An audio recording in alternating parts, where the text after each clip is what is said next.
That's a good thing.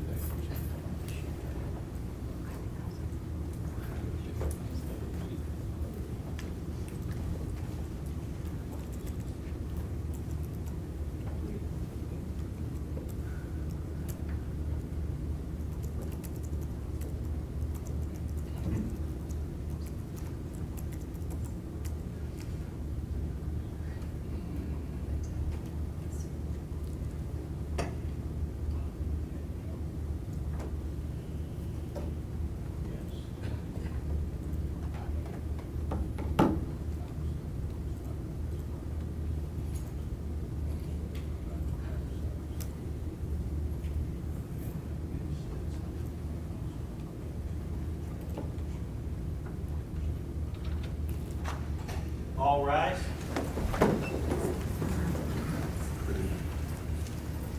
Morning, Judge. Morning. Morning. Morning. Morning.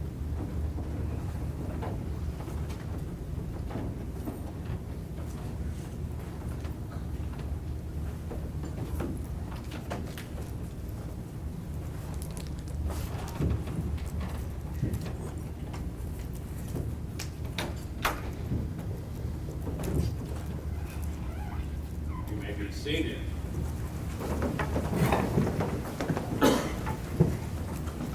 Good morning. Good morning. Yes, sir, on record.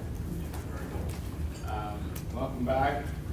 We're ready for the conclusion of our courtroom phase of the trial. We started out with opening statement, which I said is the triptych. You've heard the evidence, so you've been on that trip. And I think one of the analogies that I sort of think about sometimes when we start talking about closing arguments is, when over the summer or after the summer, when you have this third grader come into the classroom, and one of the things that they may do is say, "What did you do this summer? Like, what did you do over the summer?" And I think a third grader is going to tell this, that, and everything. Some of it is factual, and some of it may not be factual.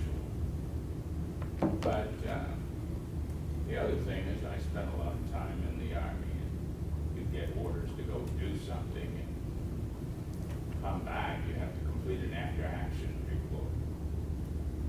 So this is the after-action report, or the discussion of what we did over the summer.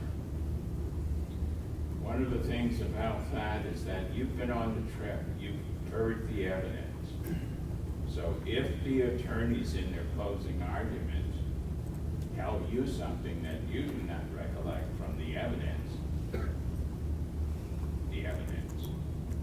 not what they say. But we want you to be attentive to what they have to say, because they hope, and I hope, what they tell you will assist you as you deliberate on the evidence in this case. So please be attentive to your closing arguments. State of Ohio brought this case. They have the burden of proof in their case since they brought it. Therefore, they'll have an opportunity to address you twice. They will open closings, then we'll have closings on behalf of the defendant. And since the state has the burden of proof, they will have an opportunity to present rebuttal arguments. After that, I'll give you the instructions of law, and then the case will be in your hands. So please be attentive. We'll go a while here this morning. We'll take a break if, to ensure that we don't get too taxed during the course. But please be attentive as they present their closing arguments. Counsel, you may proceed on behalf of the state. Thank you.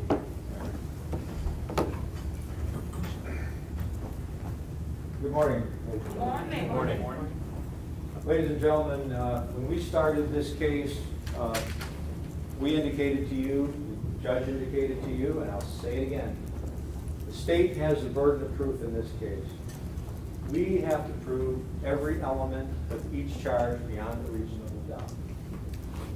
Definition of beyond a reasonable doubt is in the jury instructions.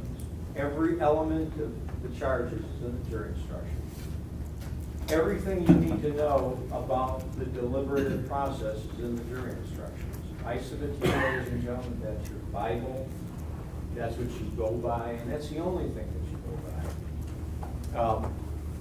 We call jurors fact finders because that's exactly what they do. In this case, we're going to have 8 of you decide this case. That's 8 sets of eyes and ears, and of course, 8 are better than 1. So as the judge indicated, if I say anything at any time about the evidence or what a witness said or what something shows, and it differs from what you collectively agree, by all means, I didn't mean to do it, you are the boss on that. You're taking notes, and you're supposed to do that. And it'll say in the jury instructions, that is your primary duty, and it's a function that nobody can take away from you. So again, you're going to find the facts based on everything that you heard and saw, based on every piece of evidence that's in this case, and you're going to make a decision based on the law that the judge gives you, regardless, and I'm not saying don't disagree, but it's just, that's the point. The law is the law, you determine the facts, you apply, you come out with a decision. The primary charge in this case, if I could say, is assault, okay? The definition, as I said, it's in the jury instructions, and it says, no person shall cause or attempt to cause physical harm to another. In this case, the accusation is that on 8/12/2017, Michael Amiott caused or attempted to cause physical harm to Richard Hubbard. You know that. There's 2 counts, and I'm going to explain the basis for each of those counts as we proceed through this time period. You heard testimony from Richard Hubbard. You saw videos.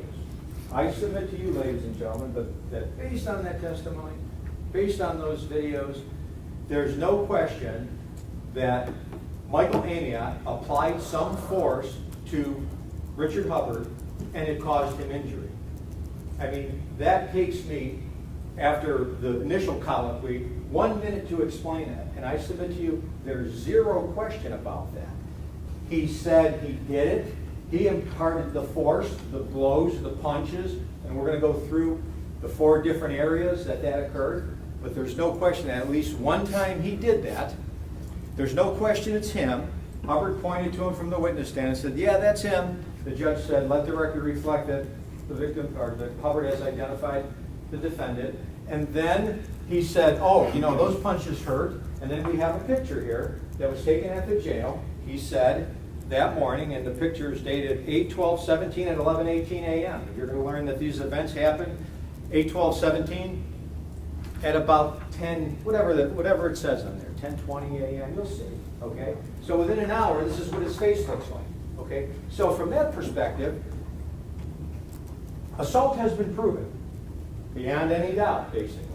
So what you're going to hear in this case, and the reason why we're here, is the jury instructions are going to tell you that Michael Amiott says that he was justified in using force because he's a police officer.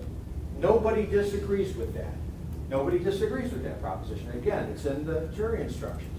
And it's going to also tell you that once we prove beyond a reasonable doubt the offense, that the burden is on them to prove by a preponderance of the evidence that the force was reasonable.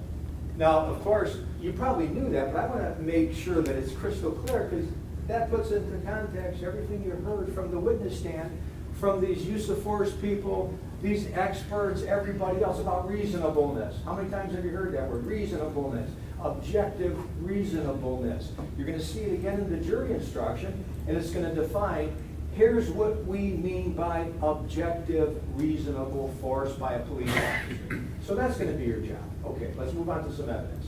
So I'm done with the evidence that the state presented on assault, because there it is. Knowingly cause or attempt to cause physical harm. Boom, it's done. Okay. What's the defense?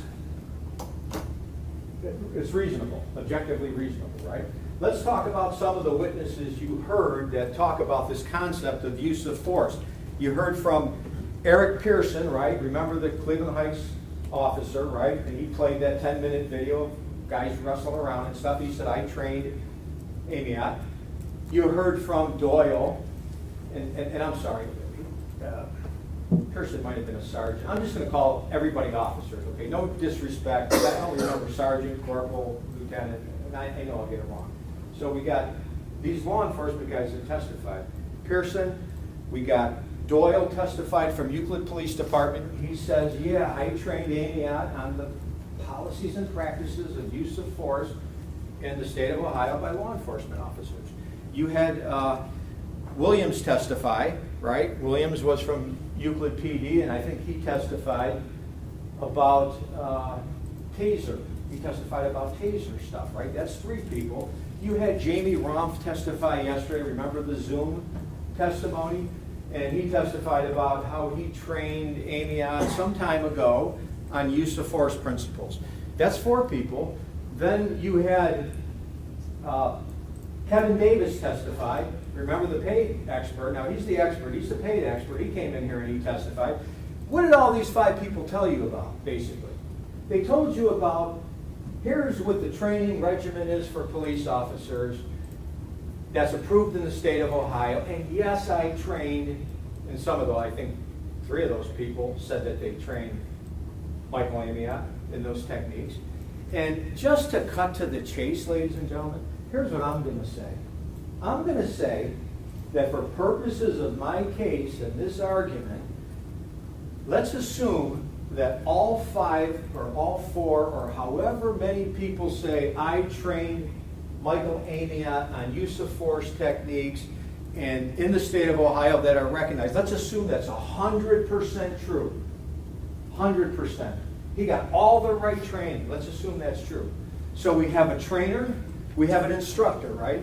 We have a teacher and a student. What's next in that line of, in that thought process? Teacher, student, practice, right? That's what it is. Teacher, student, I don't care if it's academics or police work, the student goes out and either practices or doesn't practice or tries to practice what the teacher told them to do or instructed them to do. That's what we're here for, okay? And I submit to you, ladies and gentlemen, with all due respect, that the practices, the use of force that Michael Amiott imparted on Richard Hubbard on 8/12/17 is all reflected in video. And I'm going to use the video to show you how and why it was excessive and beyond what's reasonable. And that's where we're going to go with this. So that's all I want to do from here. I want to go to there, okay? I thought I had that plugged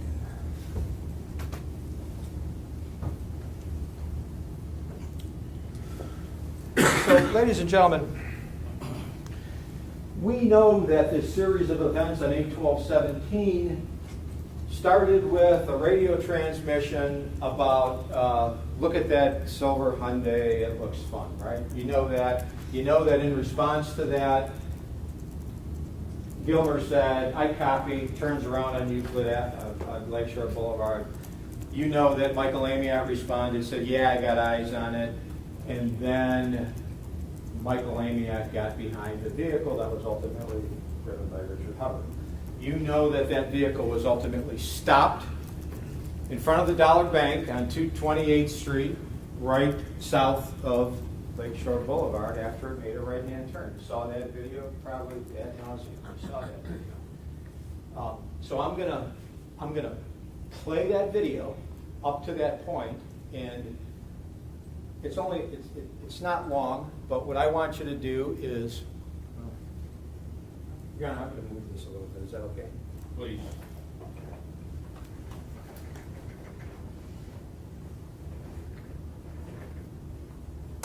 The reason I'm going to move it a little closer, ladies and gentlemen, is because I don't have the full screen capacity on my computer, so I'm going to move it just a little bit closer. Counsel, if you want to move over, you can if you wish. So, Thank you, Judge. ladies and gentlemen, I'm going to play it, and It says that this video is 8/12/2017 at 10:23 in the morning.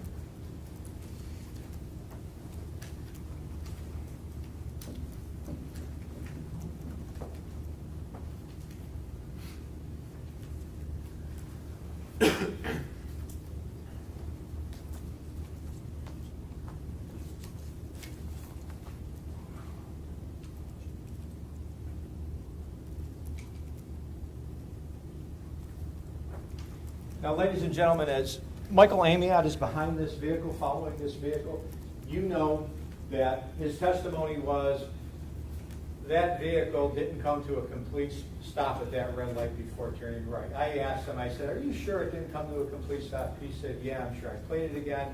He said, yeah, it didn't come to a complete stop. Again, that's something for you to decide if it came to a complete stop. So you can watch it now, and then when you take it back there, watch it, of course, as many times as you want.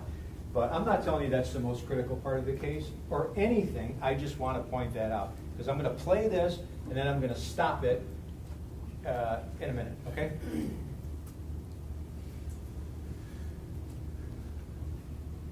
You see the turn signal on, you see the stop or whatever that was, and you see the right turn, right?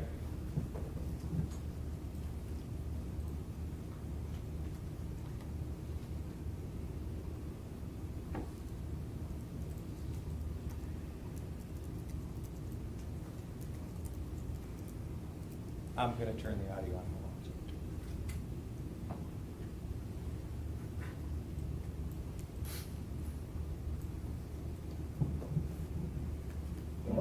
You beg me.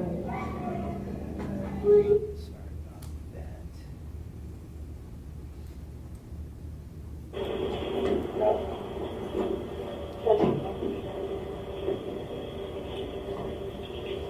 Hey, how's it going? Good. Hey, Rick. Okay, there's the stop. We all know about the stop, okay? And I told you, watch for see if there's a stop at the red light. We have the car stop. You remember the cross-examination and the examination about what happened there at the stop. We walked through that. Hey, how you doing? I stopped you for this, that, and the other thing. Yeah, I'm doing good. How you doing? Do you have a license? You don't hear the answer, but whatever it is. No, don't have a license. Do you have warrants? No, no warrants.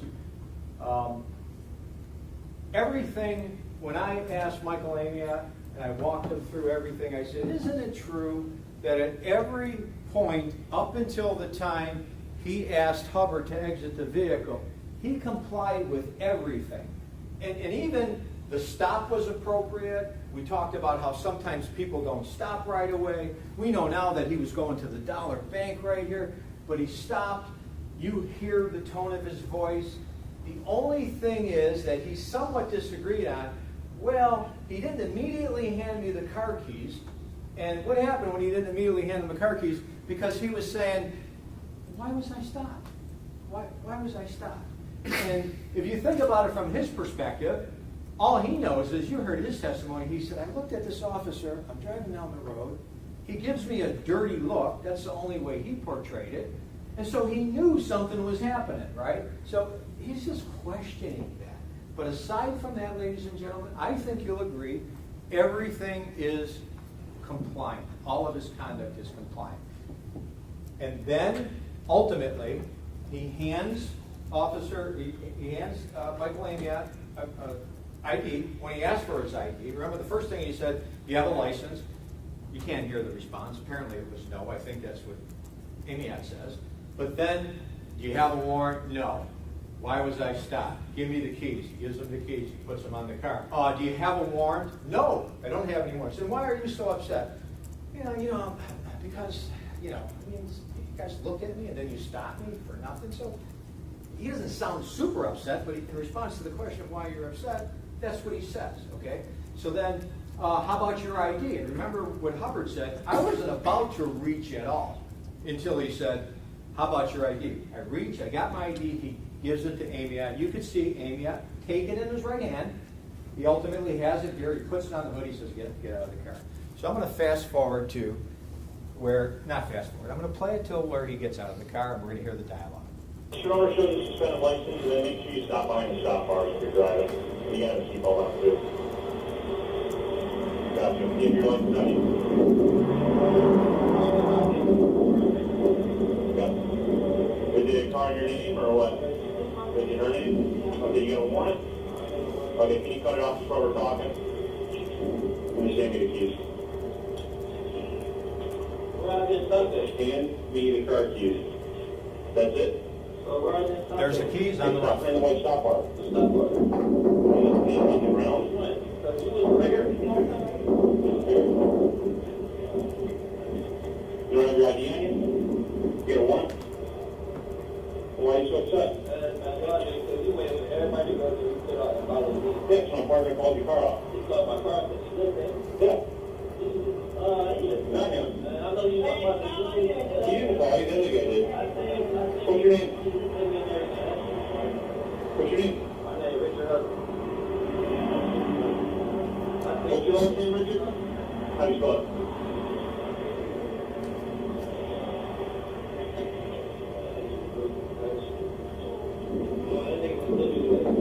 There he hands him the ID.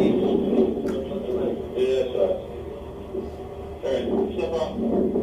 Okay. We're at this point at 10:25:54. He says, okay, step out. So he gives him the ID. He puts it on the hood. He asks him already twice about warrants. He doesn't do anything with the ID. He just get out of the car. Okay. Now, what I want you to watch now is this stepping out of the car, the V, and the alleged push. Pay attention to this, ladies and gentlemen, because it's reflected on the video, but you have to watch it closely. You really have to watch it closely, and you'll get an opportunity when you're in the jury room to get up close and really look at this. When he says, get out of the vehicle, again, he immediately complies. Hubbard gets out of the vehicle's here, the door opens like this. You'll see Hubbard moves over in his seat like this. He puts his feet on the ground while he's still seated in the car. You'll see both of his feet on the ground.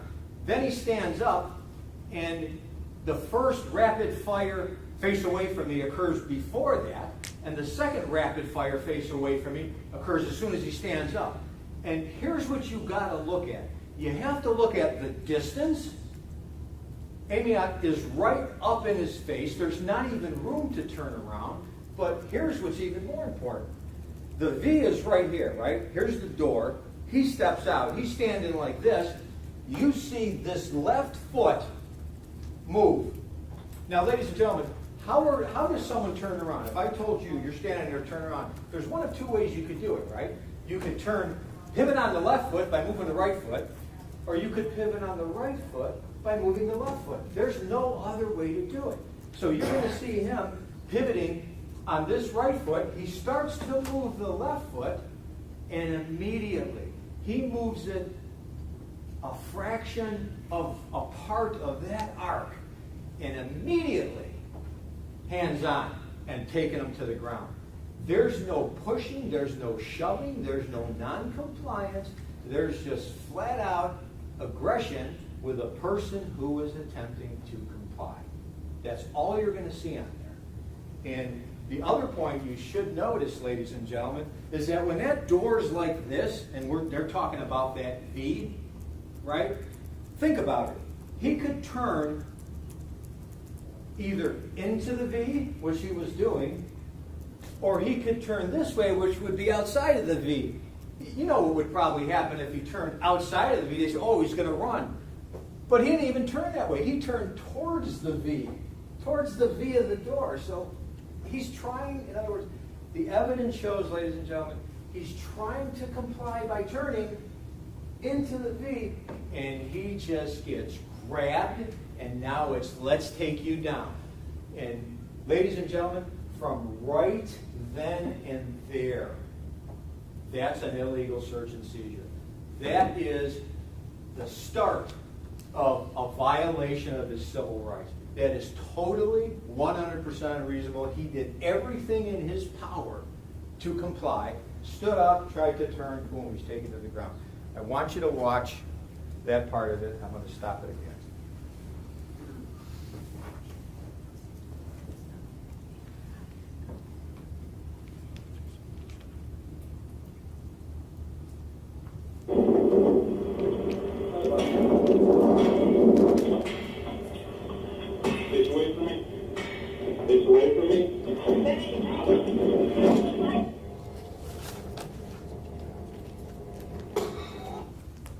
Okay.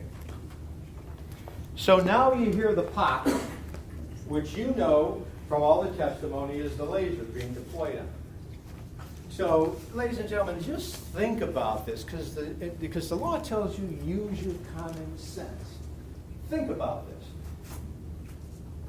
There's no dispute, because it's admitted. Hubbard says, I'm driving down the road, I'm going to the bank. A police officer that's oncoming to me gives me this dirty look.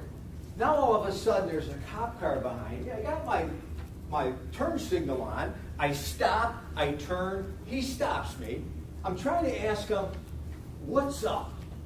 Why is this happening? Why am I being targeted? I don't get out of hand in asking him that. I follow every instruction. I get out of the car as he instructs me to do so. I have no idea what's going on. He says turn around. I start to turn around. He grabs me. Now he's throwing me to the ground. Now I get tased. What's happening? What's in his mind now? What's going on with all that stuff, all that aggression for nothing, for nothing? Now they're throwing him on the ground. Now he gets tased. Okay? Now, I asked, you're going to see what happens next. I asked Michael and Amiott, I said, okay, after you guys got tased, you both go to the ground, right? Isn't it true, Michael, Amiott, that you saw Hubbard on the ground, on his back, wiggling around, clearly in pain and under the shock sensation of this 50,000 volts. His arms are on his chest. He's wiggling around. He said, yeah, that's all true. Okay? Given that, ladies and gentlemen, what does Amiott do to this guy that's just been tased and he's wiggling around on the ground? I'll tell you what he does, and it's shown on the video. He jumps on top of him, and he hits him with, like, you'll see the number, 5 hammer strikes, bam, bam, bam, in the face. He jumps on top of this guy that's wiggling around on the ground, like, ah, he's screaming. And he starts pounding on his face. And then he starts pounding him up against the concrete 3 times. Now, he says, well, his arms were locked in mine, and I wasn't really pounding him, I was lifting up. Okay, I'll give you the benefit of the doubt. So you hit him with these 5 strikes. Does it make sense that now he's going to maybe grab onto your arms? Dude, he remember what he says. He says, I never struck that officer. What did he say? I know better. I'm not going to strike no officer. There'd be a bullet. He knows better than that. He ain't going to do that. So if he grabbed his arms, it doesn't take away from the fact that Amiott's response was to jump on this guy that's wiggling around on the ground in pain and start pounding on him with his fist 5 times. Let's watch that.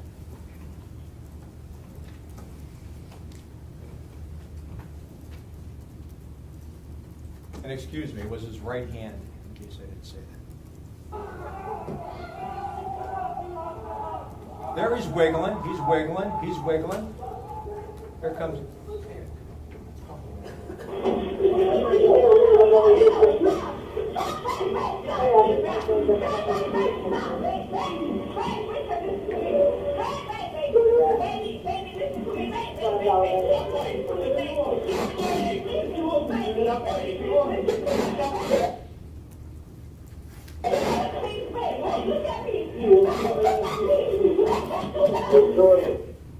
Okay, we're at 10:26:42.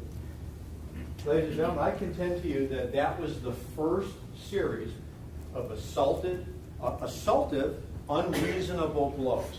Again, a guy wiggling around on the ground in pain under the shock of a taser. And you see Gilmer, he goes over there and he's maybe trying to manipulate him or do something to him. Okay, but what does Amiott do? He jumps on top and starts pounding in his face. I say that's assault. I say that's beyond reasonableness. Okay, now let's look at what happens right now. Look at what we see on the screen right now. At 10:26:42, what do we see? We see Hubbard on his back. We see both officers on top of him, back to back. They're both. Amiott is sitting on Hubbard's waist, facing them. Hubbard's on the ground. Gilmer is sitting behind Amiott, kind of like two guys on a motorcycle or a horse or something, right? It's clear. They're both sitting on top of him. Here's Gilmer, and if you watch the LaShonda Malone video, it's even clearer. Amiott's in front. So, question. You got a 160-pound guy laying flat on his back that's just been taped.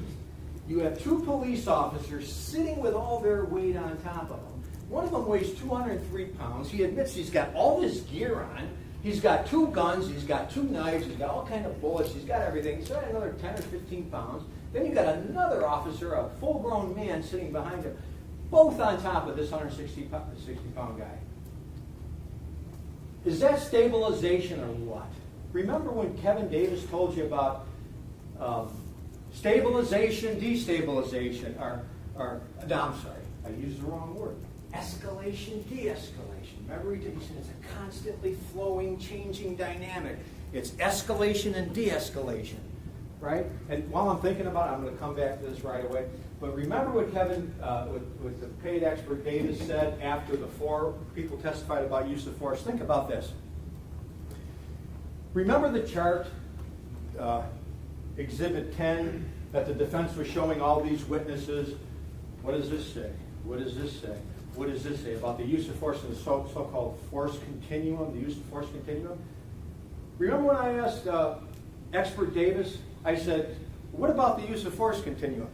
You remember what his response was? His response was, the use of force continuum is no longer used in the state of Ohio. I went, really? And he goes, yeah. I go, since when? He goes, since 2012, it hasn't been used. Okay, so now we have 3 or 4 guys on use of force talking about the continuum and all this other stuff.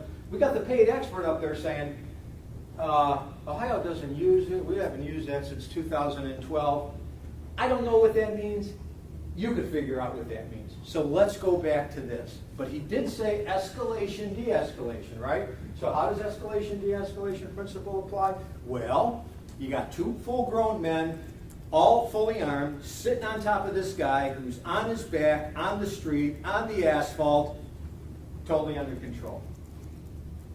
But here's what happens next. Here's what happens next. You're going to watch it. At that point, rather than doing anything else, Michael Amiott does a left, right, left, right, left, right. He throws 6 punches at this guy's head. And what does Gilmer do in response to that? He jumps off. He's like, what's going on? He just jumps off. And he goes and stands next to these 2. And now Gilmer's not doing anything, but he ultimately pats him on the back and says, I got backup coming. You all right? You could hear as clear as day. Amiott says, I'm fine. Listen to it. It doesn't appear to be stress in the voice. It just says, I'm fine. After delivering all those blows, I'm fine. So that was his reaction to a circumstance where reasonableness would have dictated, we got him under control, let's de-escalate. Gilmer's sitting behind him, and he just goes off on this 6 punch. And by the way, he's saying he has a broken hand that happened while he fell and everything. What's happening? He's hitting him with both hands, to the head, to the face, and all Hubbard is doing is blocking. There's no evidence whatsoever that he ever did anything else than block. The closest that it comes to anything other than that is when Michael Amiott said, yeah, he's trying to grab my hands. Okay, I'll give you that. You're doing these numbers, and he's trying to grab your hand. Does that make the force reasonable? No, it doesn't make the force reasonable. So let's continue, and you'll see that. You'll see. Now, they're both on top of him.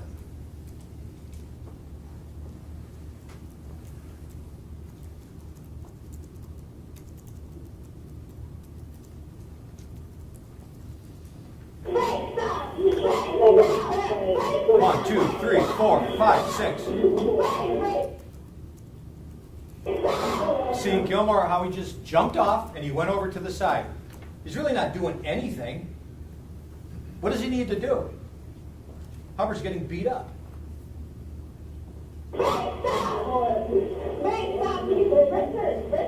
Okay, so you hear Hubbard called him some names. Is that offensive or something? He's calling them names, and he testified. That's all I got is my mouth. I'm not going to hit this guy.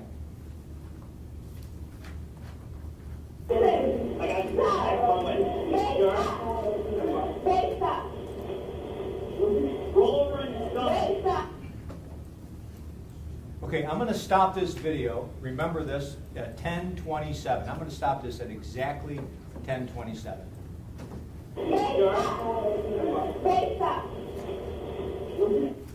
Now, remember when I was questioning Michael Amiott, I was saying, well, he's on his back, right? And his left arm, a few times, is just laying down like this, just limp. A couple times he puts down.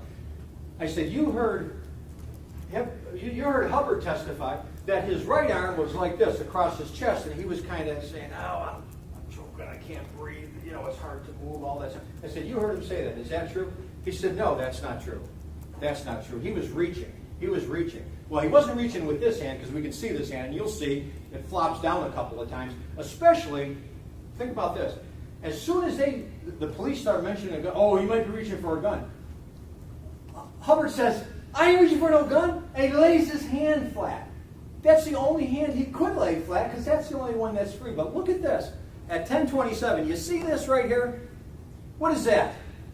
That's his right hand, and this is his pinky on his right hand. His hand is turned like this, and this is what you see. So his hand is like this. And Amiott is laying on top of him. His hand's like this, and his left hand is like this. Now, if you can't see it on there, I'm going to take you to the LaShonda Malone video, where it's way more clear that that's exactly what happened. When you go to the LaShonda Malone video, all you got to look for is this kneeling position from Carabello, and you'll tie it right in, because you'll see when she kneels and when she gets up. So in other words, you got this here. So his hand is tied. That hand is tied. He's not reaching for anything. You hear Amiott say, I think he's reaching for a gun. I think he's reaching for a gun. Carabello goes crazy. He ain't got no gun. Hubbard goes nuts. Man, I ain't got no gun. He lays his hand down. Meanwhile, this one's all tied up. Here's what you're going to see on the LaShonda Malone video, because it's not as clear here. You're going to hear, in a few seconds, at this point, you're going to hear Gilmer say, I got his hand. No, first you're going to hear Gilmer say, roll over, roll over. Well, when you see, Gilmer's at least saying something that makes sense. He's done. When that voice that you hear that says, roll over, that you can tell from the audio, from the video, that's Gilmer's voice while they're in this position. He's telling Hubbard to roll over. But guess what? Hubbard's like this. And he's got a guy that weighs 203 pounds on his chest. How's he going to roll over? He can't roll over. But Gilmer's telling him to do that because that kind of makes sense. Amiott's not letting that happen. He's got all his weight on. But here's what happens next, ladies and gentlemen. You're going to see it on the Malone video, and I'm going to play it for you. When Gilmer says, I got his hand, he did indeed have his hand. And here's what it shows. Hubbard's hand is like this. Gilmer grabs his hand, and he starts pulling it this way, behind his head. You'll see that on the LaShonda Malone video. Now, in other words, Gilmer wants him to roll over because he already told him twice to roll over. Now he's got his hand, he wants him to roll over. The only problem with that is that you're going to see Amiott is pushing this way on his chest with all his weight. So he's being pulled this way by Gilmer. He's being pushed this way. And that's why he was saying it makes sense. I couldn't breathe. This is crazy. You got these two different forces. He looks like a pretzel. Okay? So I'm going to go back and I'm going to show you on the LaShonda Malone video where you could see that very clear.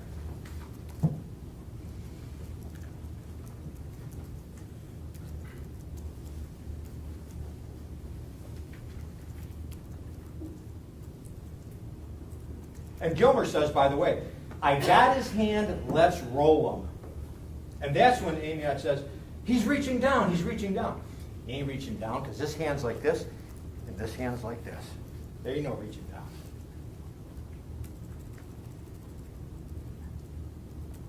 So this is at 46 seconds on the Malone video.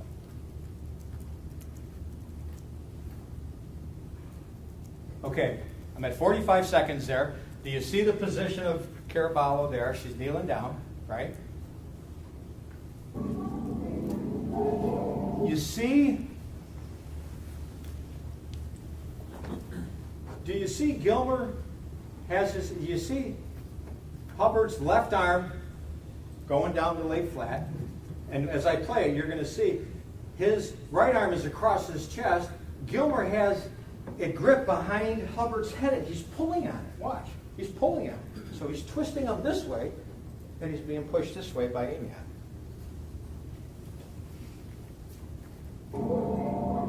See how he's pulling? See how he's pulling? He's pulling that. See that? He's got it. He's got it. And here, let me tell you when he lets go, because we're going to play this. So again, Gilmer's pulling him. Amiott's pushing him. There's no way the body can go that way. The only time that Gilmer lets go of that hand is, guess what? Another barrage of punches by Amiott. That's the third time. First time was jumping on from the tasing. The second time was after they're both on him and he starts pounding, or no, he starts this. And the third time is, what is the third time?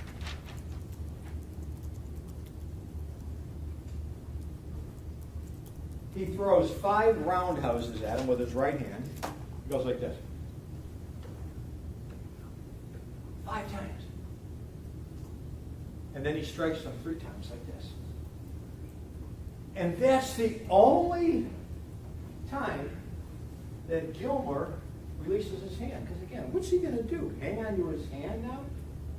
He's getting bashed again. And guess what, ladies and gentlemen? You're going to see. Because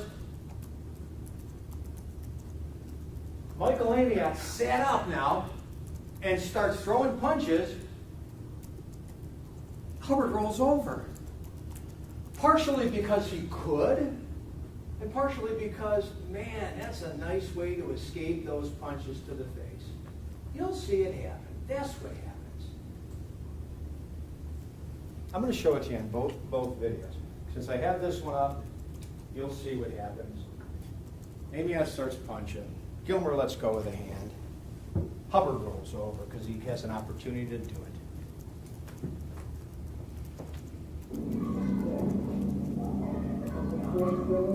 He's still got the hand. He's still got the hand.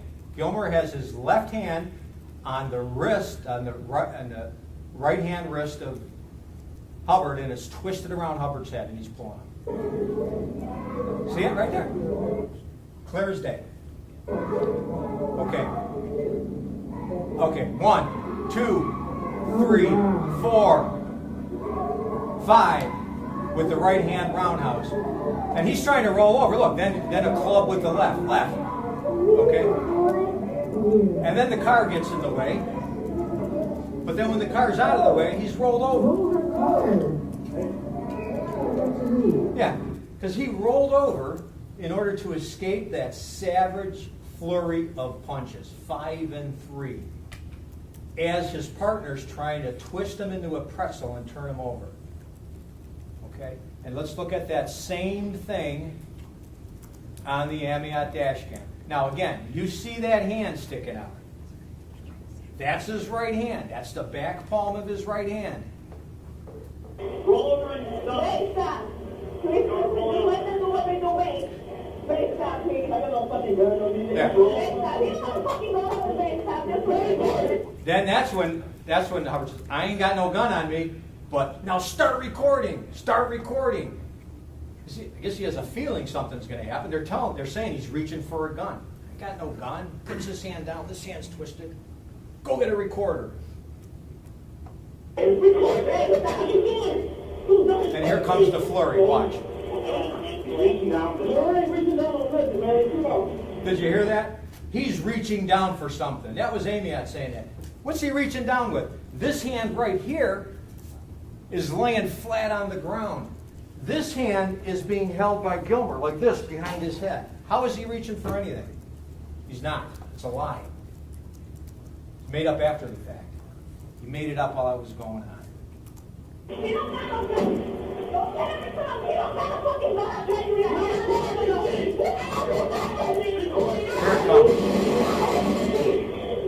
Bam, bam, bam, bam, bam, and then he goes to the left hand.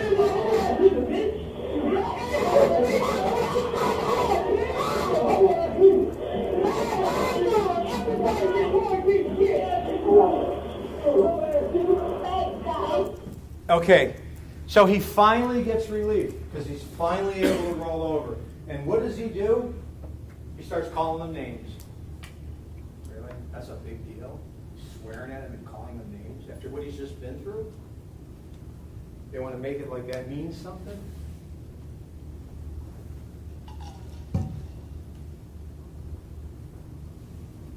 Ladies and gentlemen, that is the third flurry of punches, violent punches, that was unreasonable under those circumstances.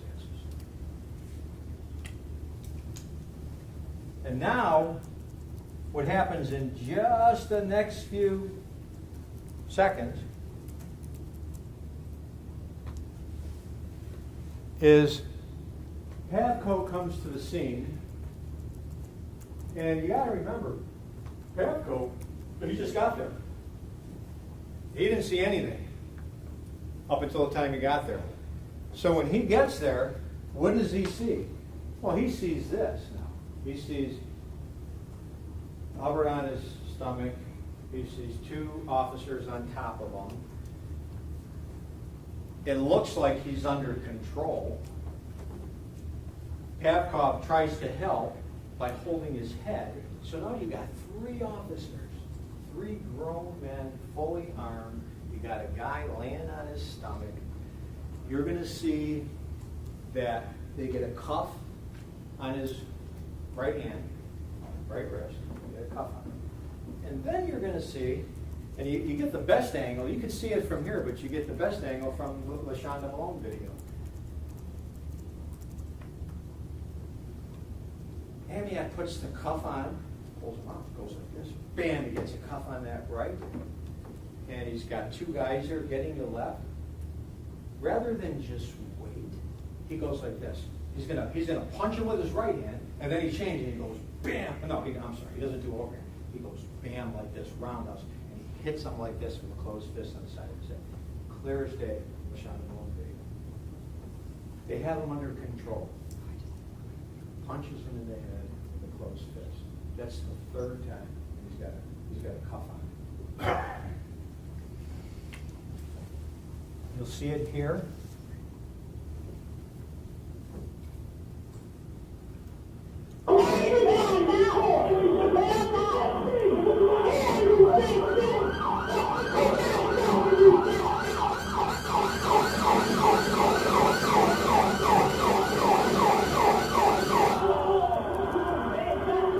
There's the cuff.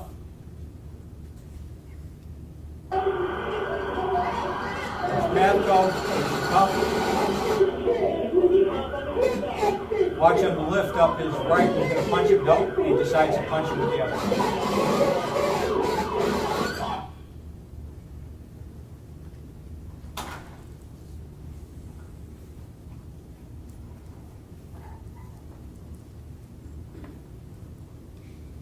Let's watch it from this perspective on the Malone video. There it is. Cuff goes on. Head's down. Head's against the concrete. Head's on the concrete. Right there. There it is. Bam. Why is he still punching him down? And you hear what LaShonda Malone says to herself? Why is he still hitting him down? Punched him, with a closed fist punch to his head. I mean, as if the 30 before that weren't enough. Just let me give you one more shot. ladies and gentlemen, none of that is reasonable police force. None of those blows to the head are reasonable police force.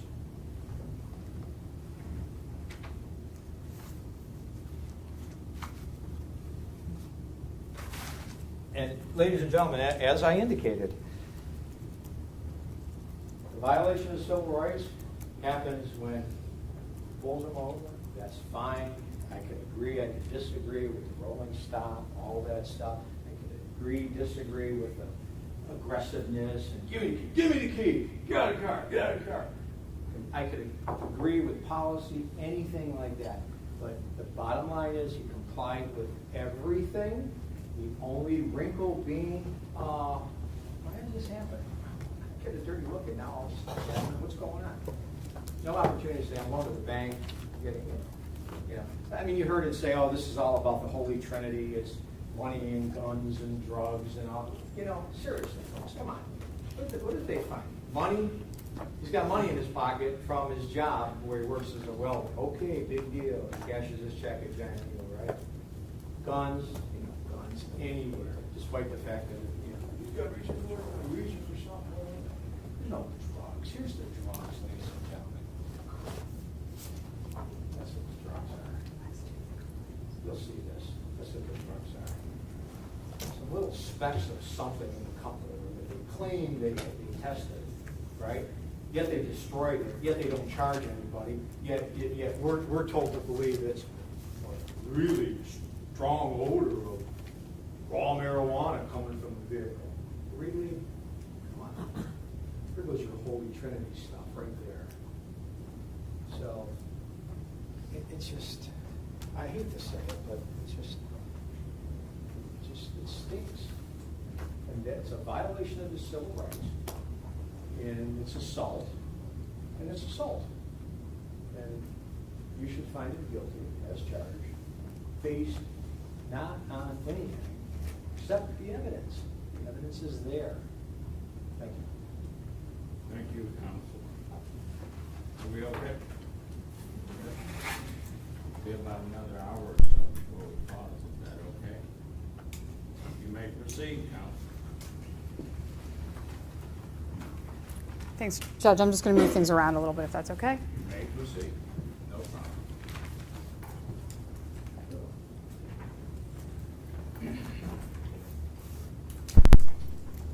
Everybody see that?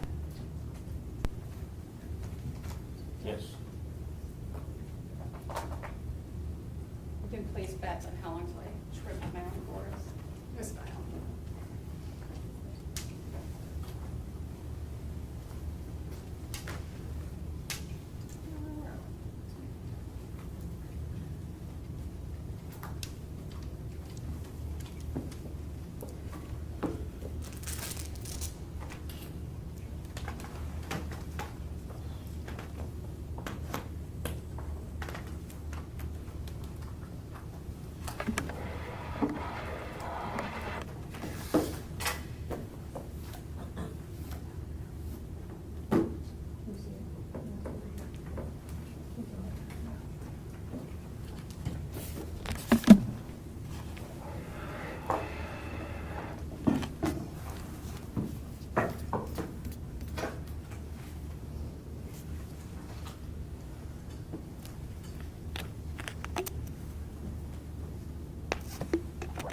Good morning. Good morning. I want to start by thanking everyone, all of you, for your time and attention to this case. This 2.5-minute incident is something that we've scrutinized frame by frame for a week now. In fact, for a lot of us, for 5 years now. And this case is not one, like I said in opening, that will lend itself to quick conclusions. We are all members of the community. We all want a safe community. We all want conscientious police officers. But we have to look past the immediate appearance to put ourselves in the position of what a reasonable officer would do in this situation. Mr. Vitantonio repeatedly said, put yourself in Hubbard's shoes. Put yourself in Hubbard's shoes. But that is not the law. and the judge will instruct you what the law is. We said from the beginning, what's difficult about police cases compared to other cases is that you, the 8 of you, have to put yourself in the position of a reasonable officer with similar training and experience. But none of you are officers. So how do you do that?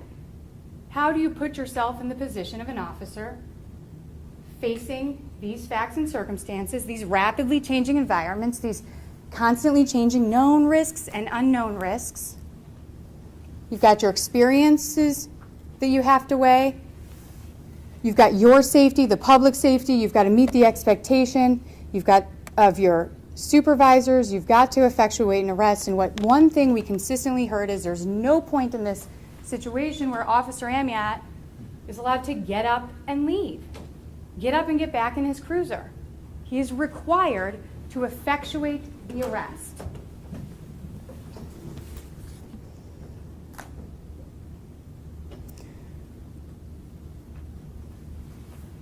We have to acknowledge that the law for officers in force is not the same as it is for individuals. And the reason is we ask them, require them to use force every day. Inherently, even the amount of physical force it takes to grab someone's hands and place it behind their back, even when they're compliant, meets those elements that Mr. Vitantonio set out for you.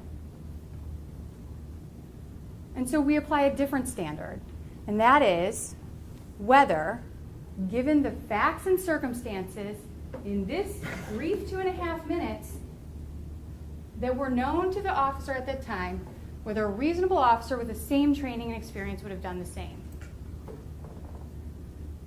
Whether his conduct was reasonable from the perspective of a reasonable officer with the same training and experience. And so you've heard a lot from the qualified officers who've trained Officer Amiott, the Euclid Police Department, and the Cleveland Heights Police Academy. So when you hear Mr. Vitantonio say, think from Hubbard's experience, that's not your job. There are other venues where Hubbard's experience are addressed. But here, today, your job is to view this from the experience of the officer approaching the car. The officer who goes to effectuate an arrest and a subject takes 2 steps into him. The officer who spins him on to put cuffs, and everything devolves because the subject is resisting and reacting. And of course, we're going to go through that. But I want to start by just talking about what the evidence is here.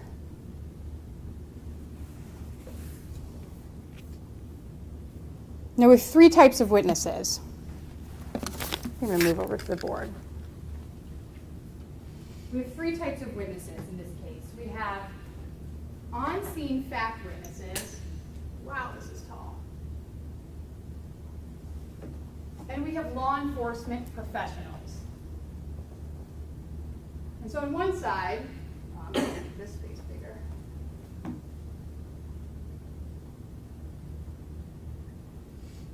On one side, we've got LaShonda Malone,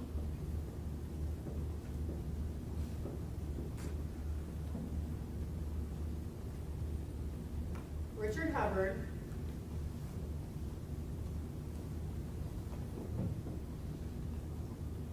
and Yolamar Tirado. These are the 3 people we heard from that were on scene that aren't police officers. And then we heard from a list of police officers. We had Captain Kelly from the state. We had Patrolman Doyle, Captain Cutright, thank you, Jamie Romp. We had Kevin Davis. We had Earl Pearson. I'm forgetting one. And then we have those police officers who were on scene. Of course, Officer Amiott, Officer Burrito, well, not technically on scene, but a fact witness, Officer Pavko. I might be spelling that wrong. KOV. And Officer Gilmer. Let's talk about what these people said. Because the video is only a part of the evidence. Now, LaShawna Malone, if you remember, she made the cell phone recording. Richard Hubbard is the subject at issue, and Nola Martirado is his girlfriend who recorded it. LaShawna Malone testified that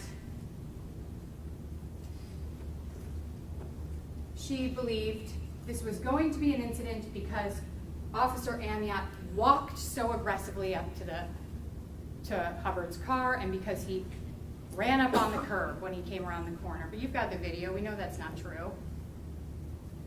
Richard Hubbard testified that he was unreasonably assaulted by Officer Amiott, and Tirado Carabello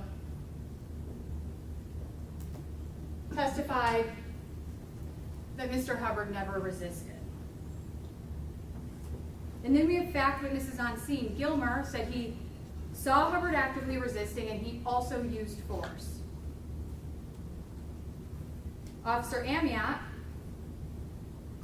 testified that Hubbard was resisting and he used force.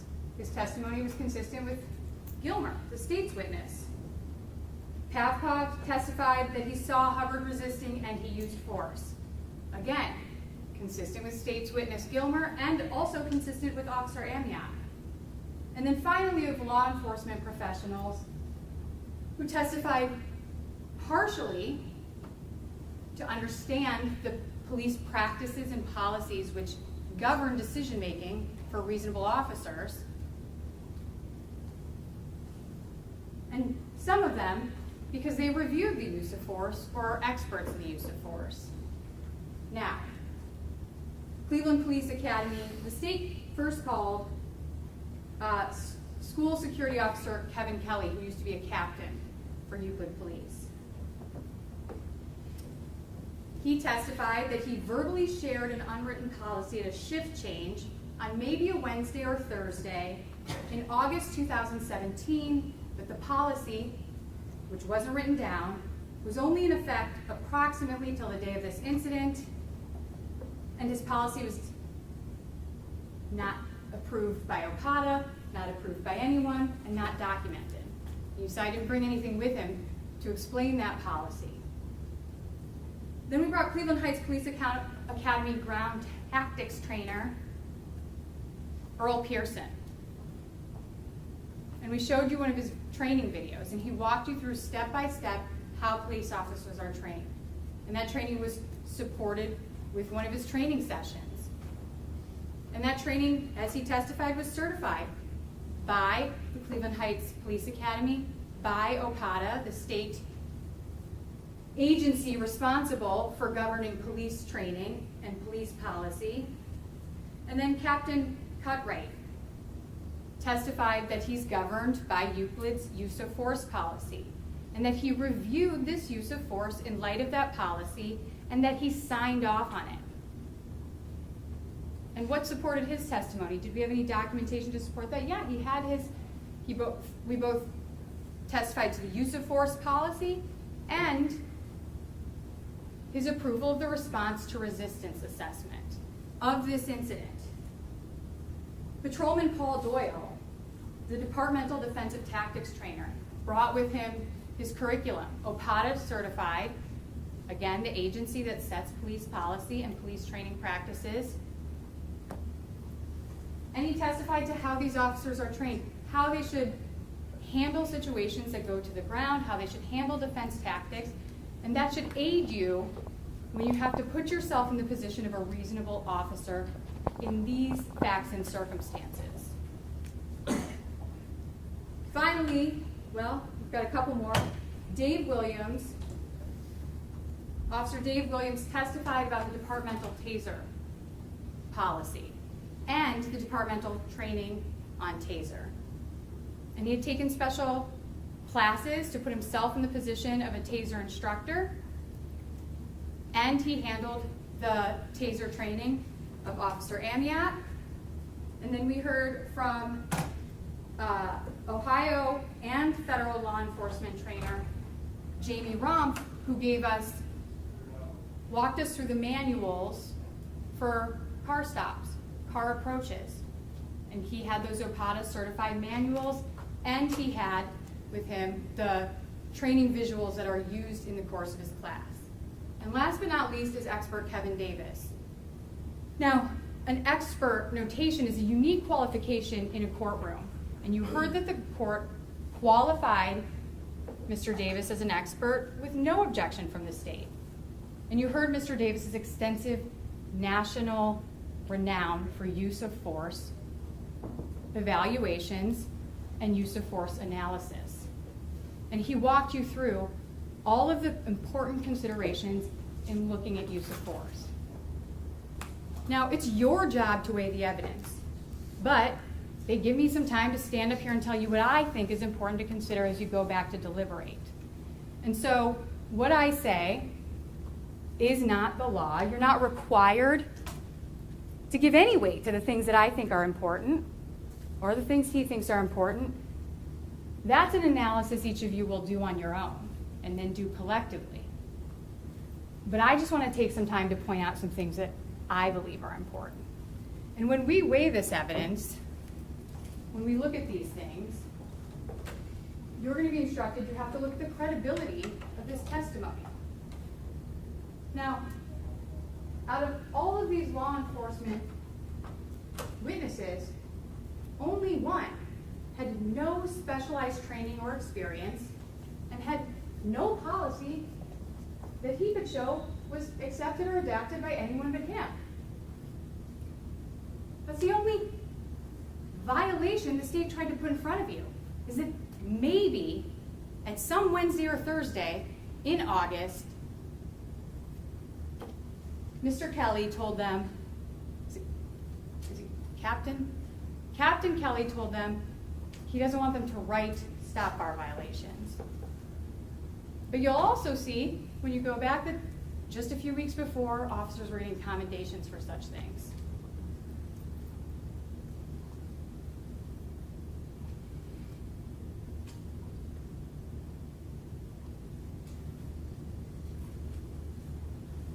The other thing we have to look at is the evidence we don't have. We know that outside the circle of this incident were all of these observers.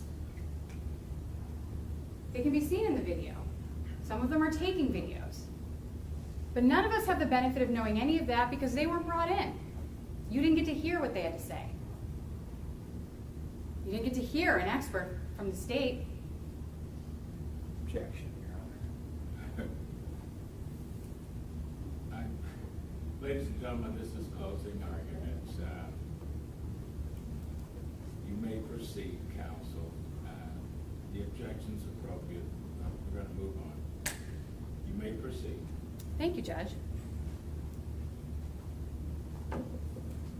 Both sides have the ability to call people in. You may proceed.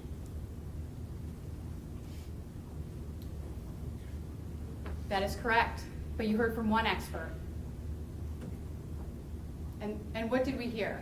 That after a thorough review, the most thorough review of every piece of information available in this case, he found that the use of force was in line with police policy that governs Officer Amiott and all officers of the Euclid Police Department. Some of the things we heard from the state I want to address real quick. One of them was that, I'm going to go back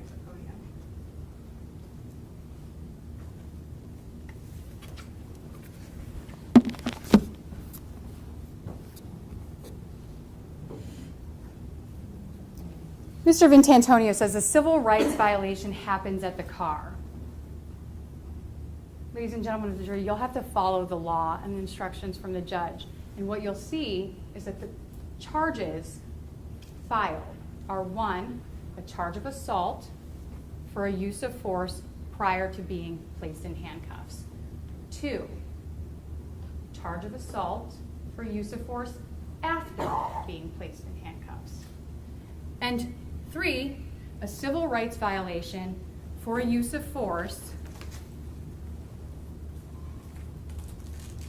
for punching Hubbard in or about the face or head several times while attempting to arrest him.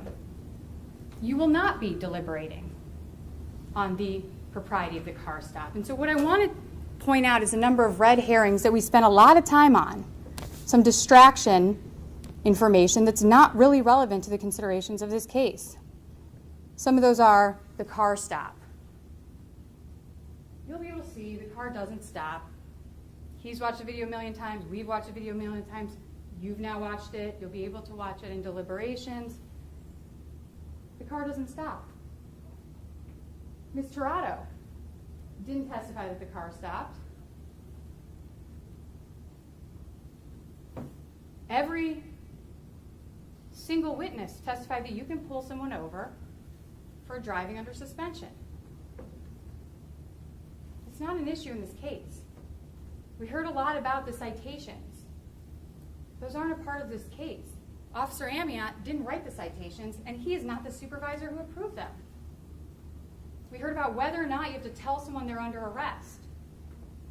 Overwhelmingly, with the exception of Captain Kelly, all of those law enforcement witnesses told us that you don't have to tell someone they're under arrest. Not until after they're in custody. But that's not a part of the charges in this case. We heard discussion about whether or not Ms. Carbello should have been arrested or charged. Again, Officer Amiott didn't write those charges, and he's not the supervisor who approved them. But that is also not a part of this case. So let's look to the testimony about what is a part of this case. LaShawna Malone, she said she was never interviewed by the cops. She never talked to police until she was confronted with a police report of her FBI interview and her Cuyahoga County Sheriff's Office interview. She said she never showed the video to anyone, even as the state repeatedly said, "Are you sure it's right here? You showed them the video." She said, "No, I didn't." Again, she says he has an aggressive walk. We can see in the video. Even state's other witness, Mr. Hubbard, testified, "No, he just walked up normally." She says he saw him pull up on the curb. He's not pulled up on the curb here. You don't see that in the video.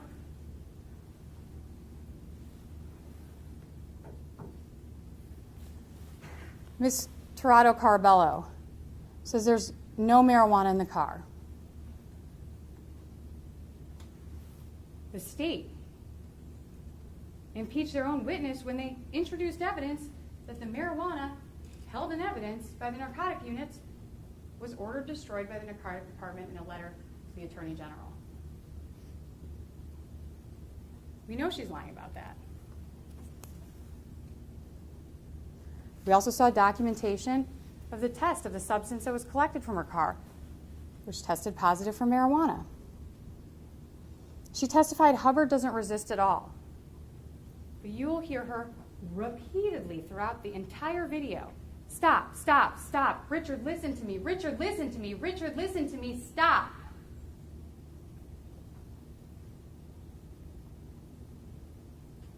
Now, when you put yourself in the position of a reasonable officer who is feeling resistance and also hearing an affirmation of the same thing you're feeling from his partner, "Richard, stop. Please, babe. Please, babe. Please, babe. Please. Stop. Stop. Stop." You don't say that while someone is doing nothing and being beaten. You say that when someone is resisting, and that resistance is creating the consequence of a use of force response. She wasn't saying, "Officer, stop. Officer, stop." That didn't happen. I ask her, because frankly, it bothered me, but I ask her, does Hubbard talk to you like that all the time?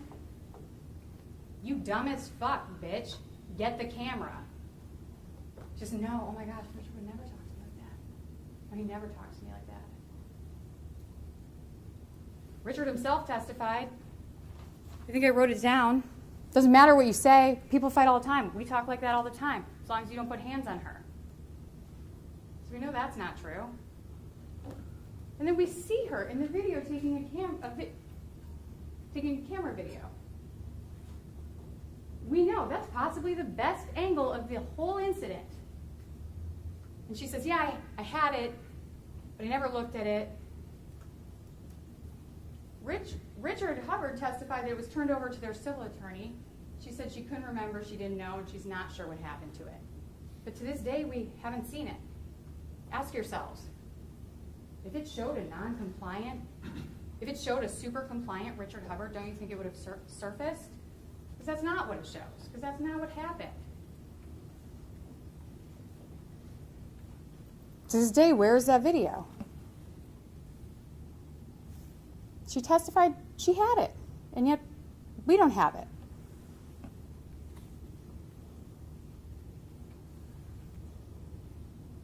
Richard Hubbard overwhelmingly testified that he did not resist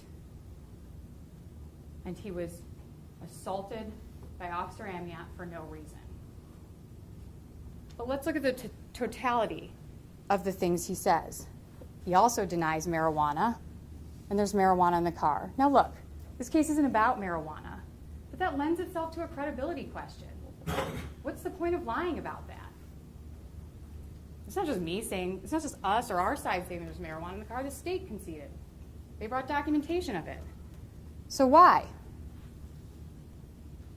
He tells Officer Amiott he has no ID, but he has an ID. Why lie? He claims that he and Miss Tirado Carbello turned over that cell phone video to his civil attorney a few days after the incident. She testified that didn't happen, or that she can't recall. But they're both state's witnesses, and they're contradicting each other.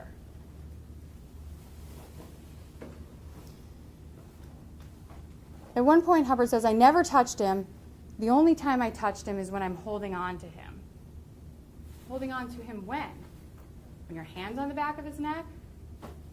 When you've got his arms as he's trying to lift you up? To free his own arms so he can handcuff you? I mean, there's inherent contradiction in that statement, but it also contradicts what we see on the video. And then finally, and I think, frankly, this is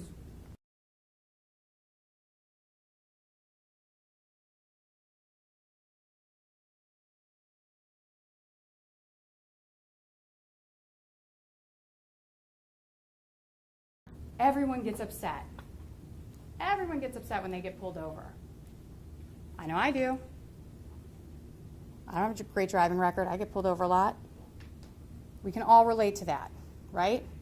But when I asked him, were you upset? He says, I'm mad.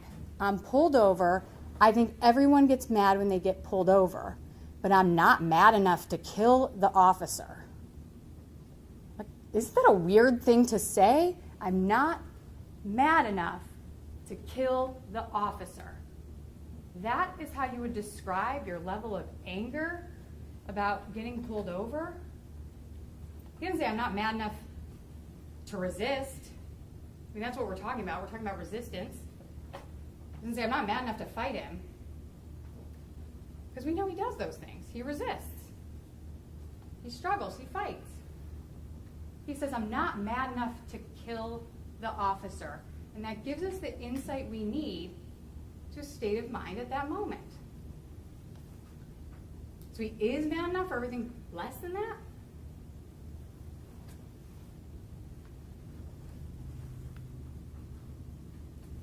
And then let's look at Officer Amiott's testimony. And obviously, the state is intended to undermine his credibility we have our separate jobs, but let's look at the objective measures of credibility here. His testimony is internally consistent, which means what he testified to matches what we see on the video, which is easy enough now, years later. But we heard from Captain Cutright that his report, written immediately after the incident, is also consistent with what happened in the video. And that report was written before we all knew about a viral video, before this became what it is. It was written not for the purpose of public scrutiny, but for the purpose of a routine police report.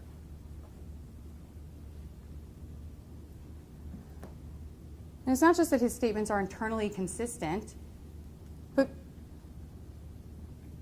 they can be measured against objective facts. He said he smelled weed. There was weed in the car. He said he ran the leads. For driver's license, the owner of the car had a driver's license under suspension. He said there was a rolling stop. Now, it looks like much less of a rolling stop when you pause it at the stoplight each time you play the video, but you'll have it back there. The car never stops.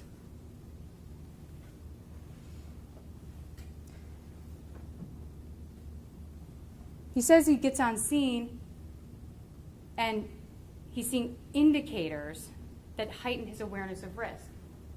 It's consistent with the same thing Gilmer says, but not just consistent with what's happening on the stand 5 years later. You heard the state say, where does Gilmer write that? If you could show me. He's like, sure, it's on the first page. So Mr. Vitantonio walks over the second and third page. He says, show it to me. And he's like, no, it's on the first. We see it on the first page, and he says, but you'll agree with me, it's not on these 2 pages. But those same indicators were documented separately by both officers. Gilmer at the station, Amiott's at the hospital. And they're consistent.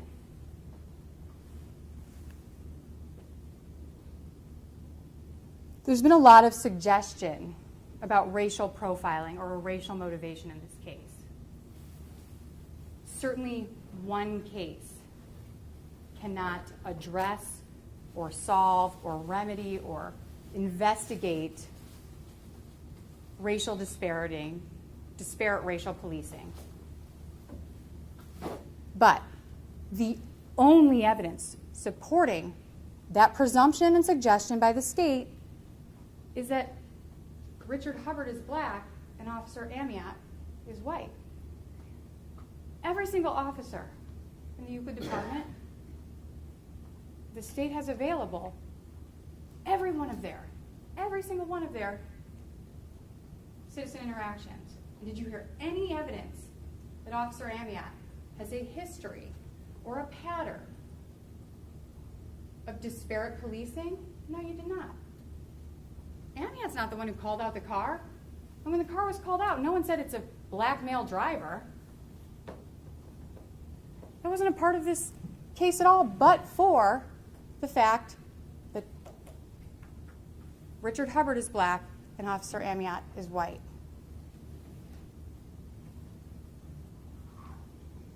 In law, and I'm going to talk about the term excited utterance, which is not really an issue in this case, but in law, if someone says something outside of court, you're not allowed to say it in court because it's less reliable. And one of those exceptions is excited utterance. Objection. It's not a part of the evidence. You may proceed. And the reason is because we believe that when people are in the heat of a moment,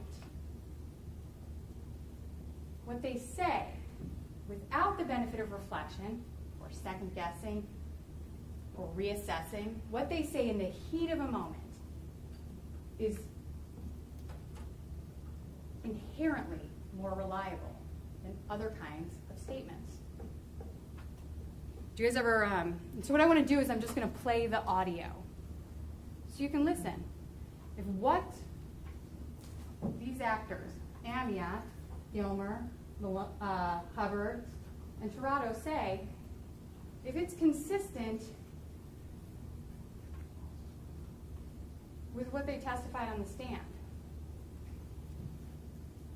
or if it's consistent with the fact that everyone on scene at the time believed Richard Hubbard was actively resisting arrest. Officer Amiott believed it, Officer Gilmer believed it, Yolamar Tirado Carbella believed it.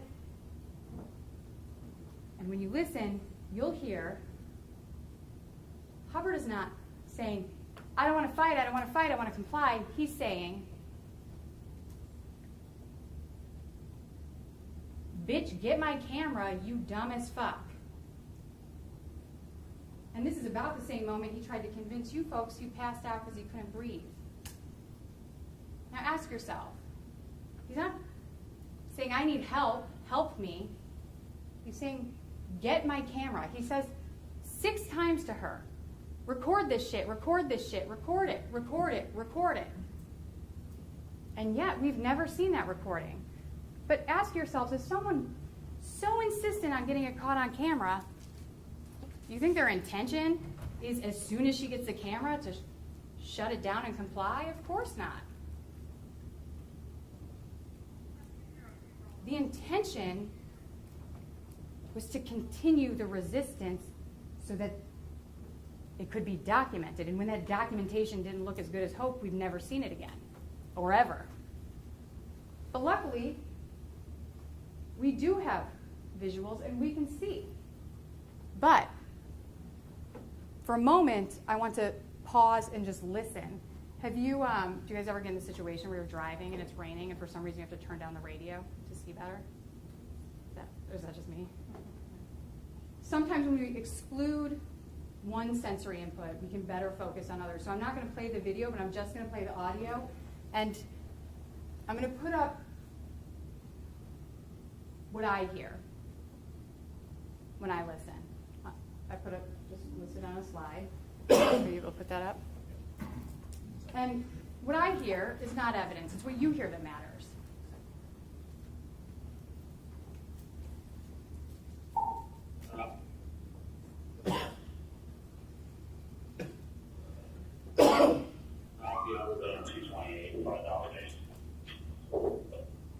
Put full screen mode. You pause it.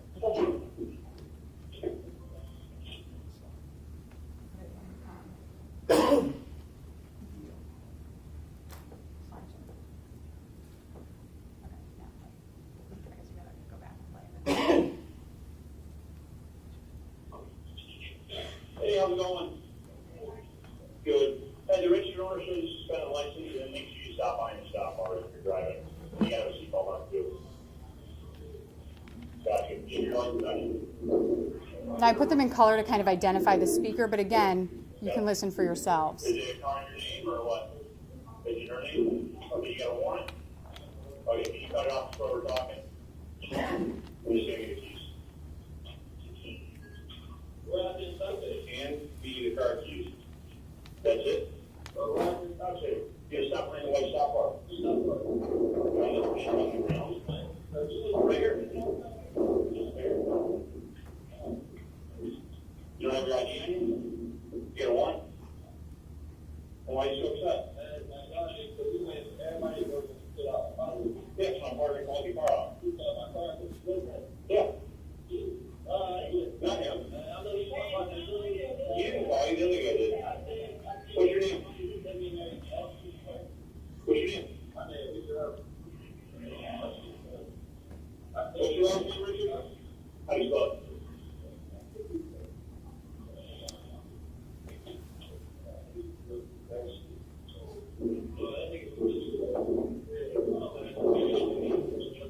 Yes, sir. Alright, step out.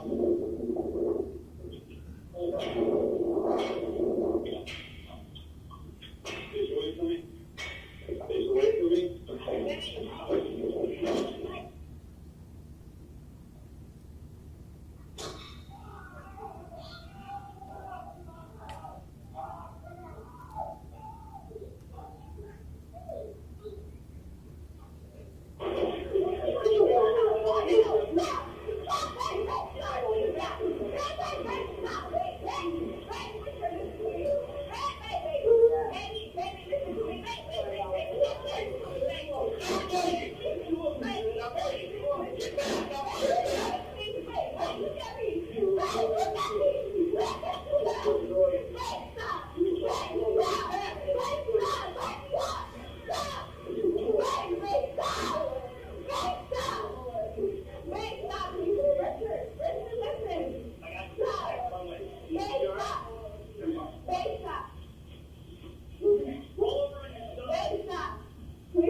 stop me. I don't fucking know. You don't know fucking know.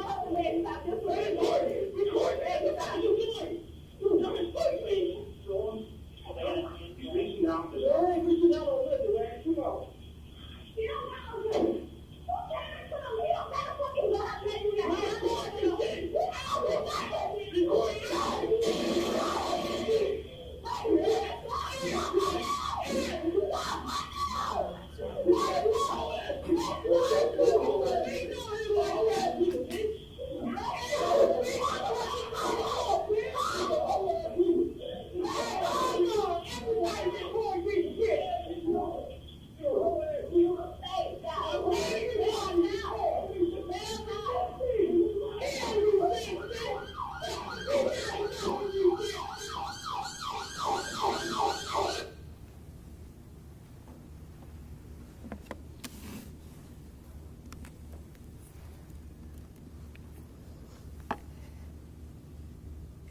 It would be hard to listen to that and come to the conclusion that the people on scene did not believe he was resisting.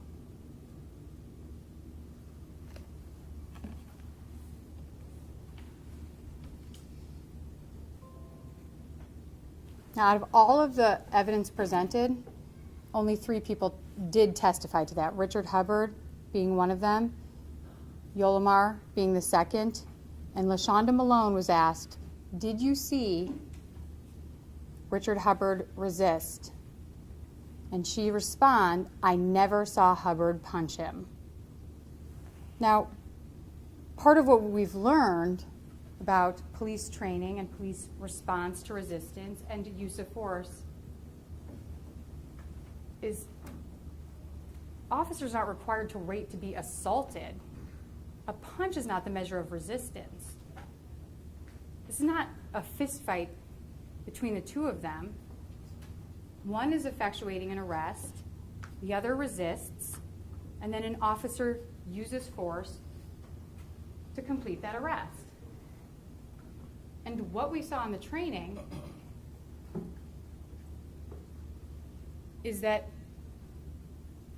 when manipulations cannot produce the expected result of handcuffing, pain compliance is the method used. And one of those methods of pain compliance is hand strikes. They don't go straight to hand strikes. They try to get his hands. They can't get his hand strike. They try again. You see Officer Amiott is bent down. His hips are up. He's asking him to roll over. Gilmer's asking him to roll over. They're trying to pull the same technique that you heard testimony from Earl Pearson. Pull his arm around so he'll roll. At that point, Amiott's off to one side, giving him more space to roll.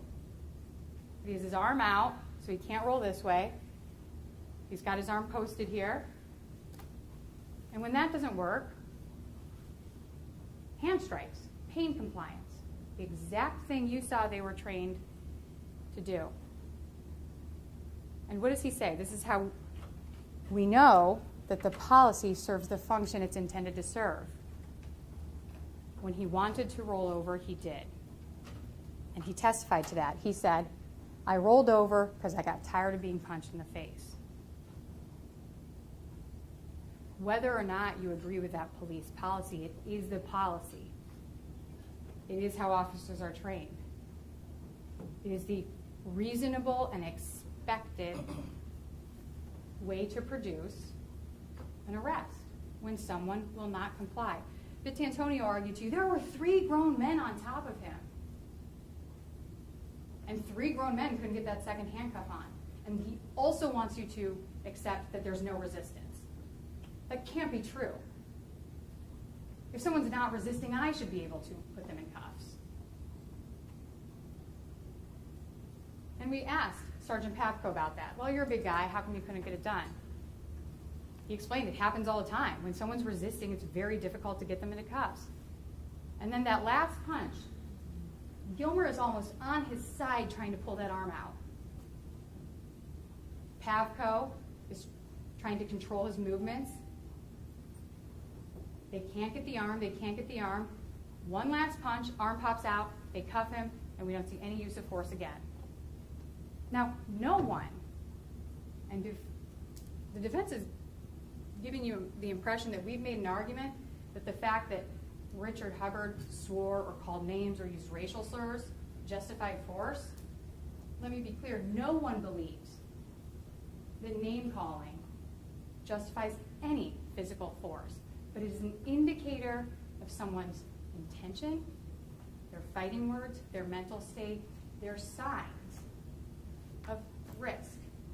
And those signs are based on officers' prior experiences, what they come to know and what they come to see. But you don't hear any of the officers. They're not out of control, calling him names, disparaging him. Every command you hear, every word you hear from an officer is a command for compliance. One of the things you heard there is, in the moment, Amiott says he's reaching down. He didn't say he's grabbing for my gun. He's not trying to oversell. He's reaching down. It's a known risk when someone reaches down. He's letting his partner know. That's not just on the stand 5 years later. That's what he says in the moment when he's trying to control a situation. One thing I think is important to address is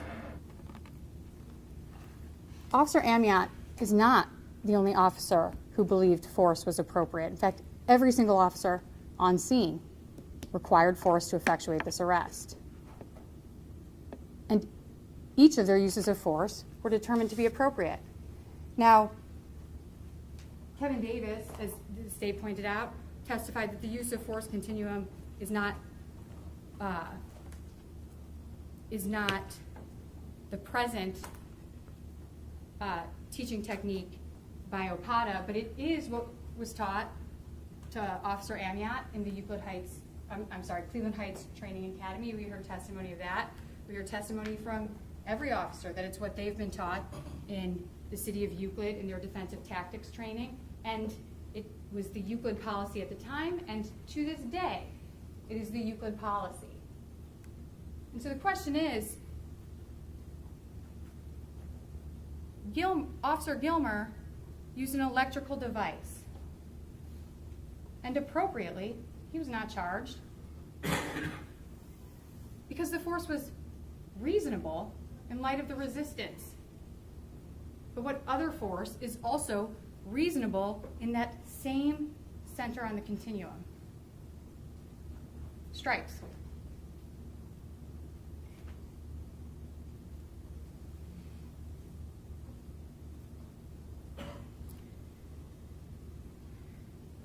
We're going to play through some of the points of resistance now. And I don't want to belabor the issue, but just go through them. Yeah. Good.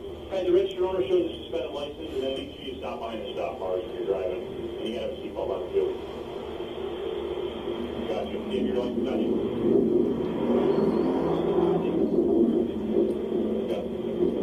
Is the car in your name or what? Is it in her name? Okay, you got a warrant?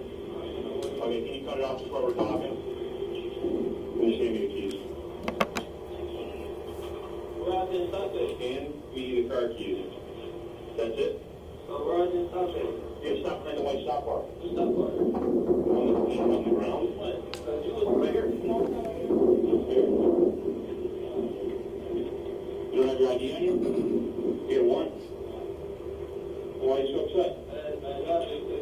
Everybody knows what put out and follow the Yeah, it's my partner called your car off. my car said you did that. Yeah. Not him. I know you talking about the He didn't call you, the other guy did. What's your name?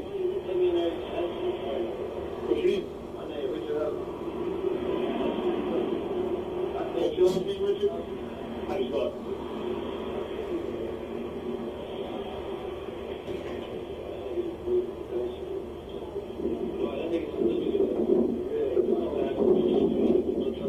Yeah, that sucks.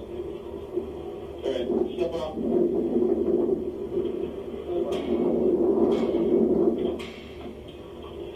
Just wait for me. Just keep going. 1, 2. Takes 2 and a third step, and he goes shoulder first into Amiott. Maybe we could back it up a little, couple square. Just a couple frames. Here it is. Shoulder first. 1,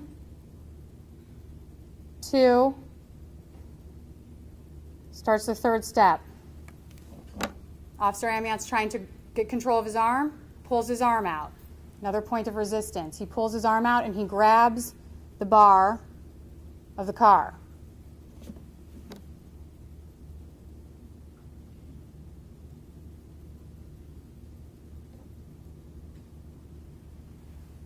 Right here, he doesn't go down. You see, he clutches. This is his arm right here, right there. Amiott's arm is under, Hubbard's arm is over. Keep going, bit by bit.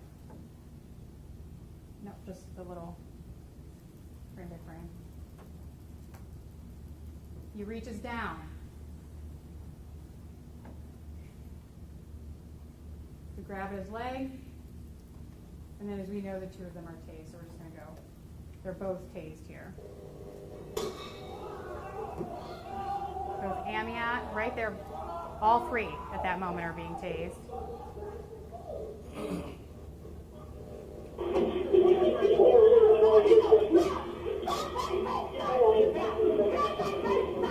Right there. Go back.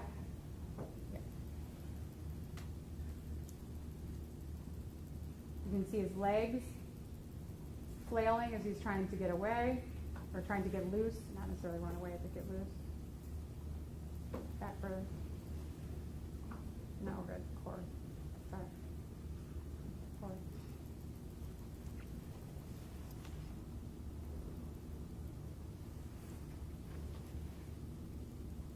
So you see his arm there. Did you see that? Right here, Hubbard's arm. Comes up, wraps around the officer, the back of the neck, or strike. It's off scene.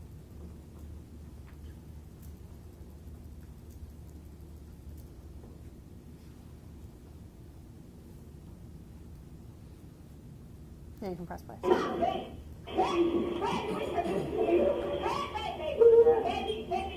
The officer's in mount. Right here. He's got a hold of both of Amiott's arms. Amiott pulls one arm out. The other arm is still under there.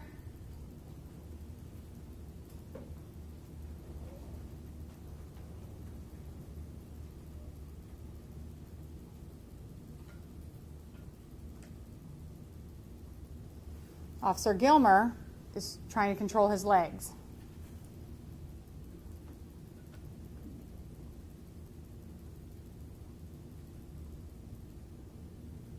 And I believe Amiott steps into the mount position here, which you saw is how they're trained.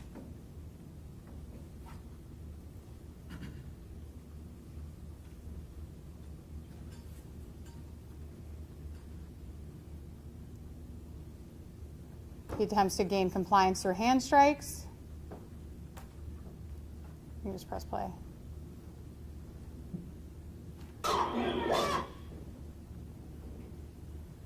He's pushing up with his legs. She's yelling at him, "Stop, Richard, stop." The officer, here, Officer Amiott,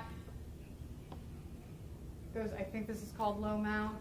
But he goes down to try and get control, to try and get those hands. He tries to use the pain compliance technique. That's ineffective, so he stops, and he's trying to get control. You see here, and this is where both Gilmer and Amiott are shouting, "Roll over, roll over, roll over." Amiott's hips are high here. There's plenty of space to roll if you wanted to roll, and you can see he's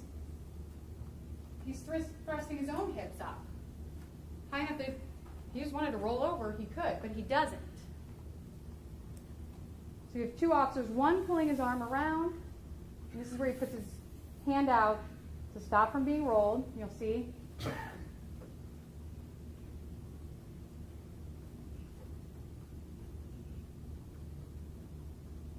Gilmer says backup is on the way.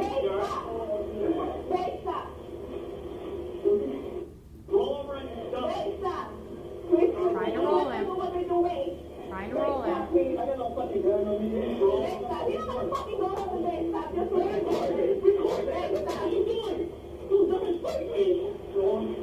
Pause. Now this is the same time from the other video. While he was testifying, he told us, they're choking me with my own arm. I just about passed out.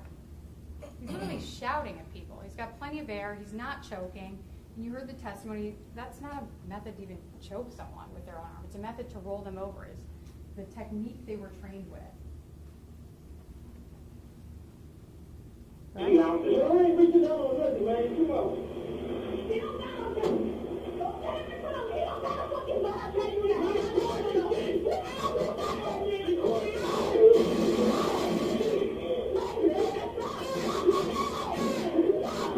Back to pain compliance. And then down to try and get the, pause it, down again to try and get the arms. Look at both of these officers. The state wants you to believe Richard Hubbard is not resisting, but both of these officers are pulling on Hubbard's arms right now to get them into cuffs. Okay. More pain compliance.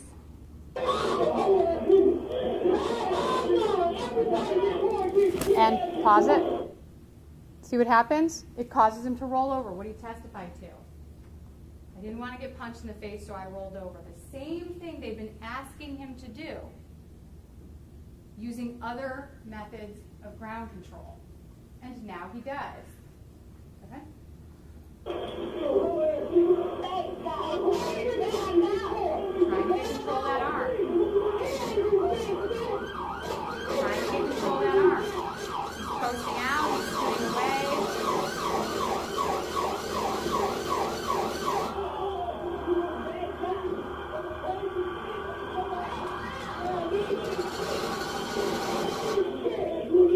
Look at it, pause it. Look how hard Gilmer's pulling on this arm to try and get it out, try and get him cuffed.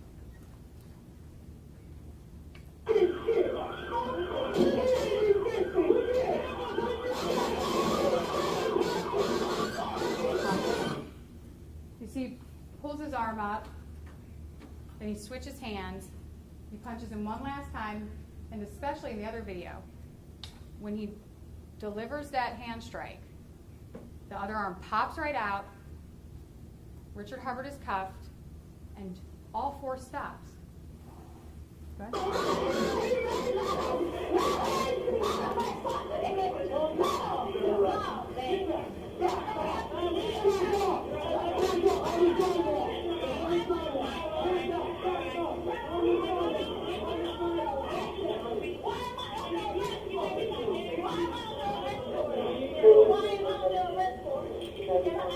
Is it pause it?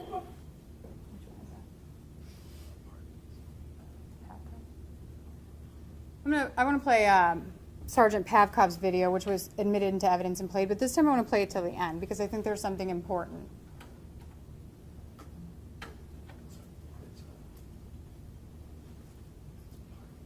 Oh, sorry.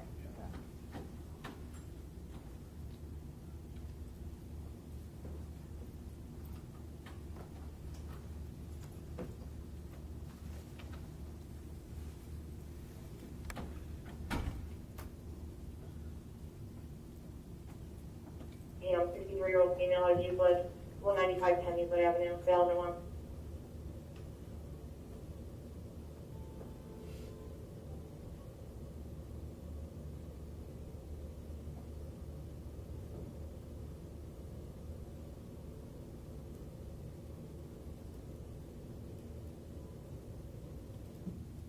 Thank you, Fry. That was at the end of it.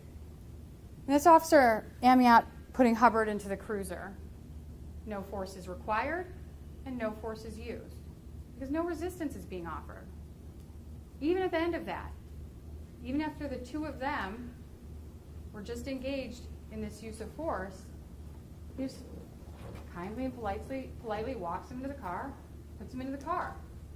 Because at all times, Officer Amiott's use of force was in response to Richard Hubbard's resistance. And the one thing that is 100% true is that at all times that Richard Hubbard is complying, Officer Amiott is not using any force.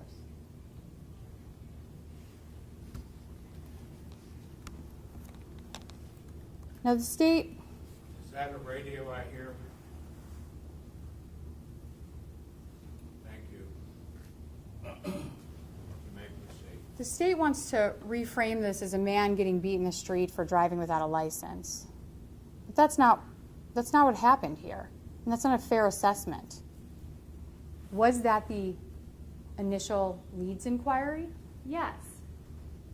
And then a roll bar violation and being pulled over. But what led to the use of force was the resistance. It was when he shouldered the officer, when he pulled his arm out, when he grabbed the bar of the car. And then it escalates from there, and at each point, as is part of the training, the officer's use of force raises to match the resistance and control the situation.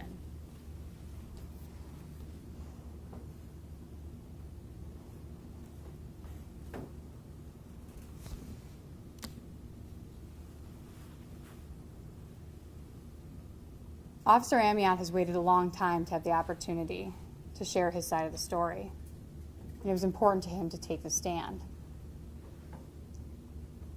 I'm confident that we chose a qualified and conscientious jury who can do this important and nuanced assessment of what's happening here, and can do that not from your perspective as a private citizen, but from the perspective of an officer who's gone through years of this training, years of these drills, years of this policy on how to deal with this exact situation, and then handles the situation exactly as he was trained. The judge has instructed you that the burden is on the state to prove these charges.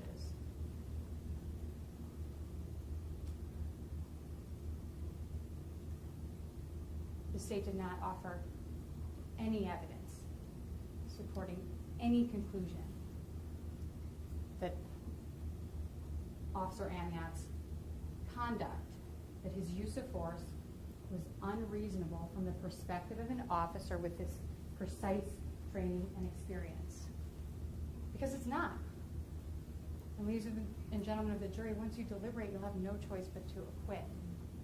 Because at all times, Officer Amiott was acting as a reasonable officer would with the then known circumstances from the view of an officer on scene. Thank you. Thank you. You would take the charge? Yep, sure will.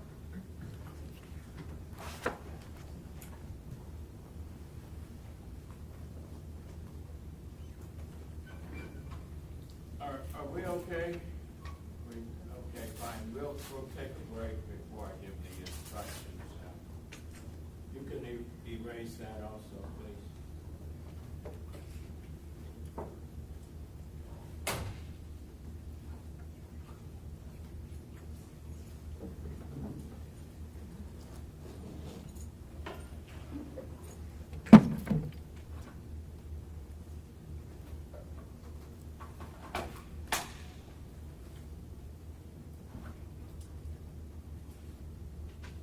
That's good.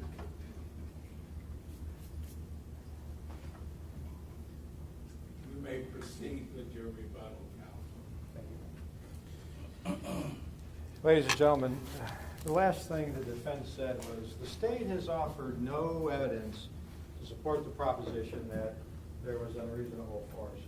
I think I spent a half an hour going through those 4 things. I'm not going to do it again. All I'm going to ask you to do, ladies and gentlemen, is to just think about that and go through those videos and think about the things that I said about the 5 hammer blows and the 3 slams after he's wiggling around in pain.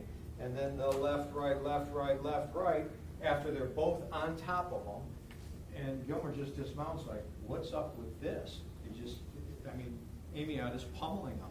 And then the third one with the, when he's being twisted into a pretzel. I mean, it's so obvious. He's being twisted into a pretzel, and the response of Amiott is apparently, let's start punching the crap out of him again. And yeah, that's when he turns over. Yeah, I agree, 100%. You'll see that's the only time he had an opportunity to turn over, was when that happened. You'll see, before that, he's trying to roll over because he's getting pulled like this, but then when Amiott lets up and starts pounding him, yeah, now he could roll over and turn over. So that worked out. And one of the things I've been thinking about, it, this is just a small thing, the defense is making a big deal about this dumbass fuck bitch or whatever that is, and those are the words. I don't relish saying that, but I think if you pay attention, you'll see that when those words are uttered, he had already told Caraballo, go get the video, Pay attention to that. If they think that's a big deal, pay attention to that, because here's what you'll see. You'll see that he says that after he says, go get the recording, she leaves, he says, what are you doing, man? You're dumb as fuck, man.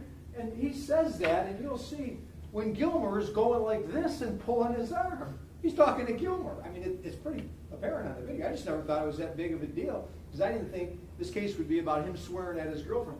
But if you pay attention, when this is happening, she's already gone. Because what are you doing, man? You're dumb as fuck, man. He's talking to the cop or the two police officers who are pulling him in different directions. So, you got to pay attention to the video. I mean, and you got to go through it,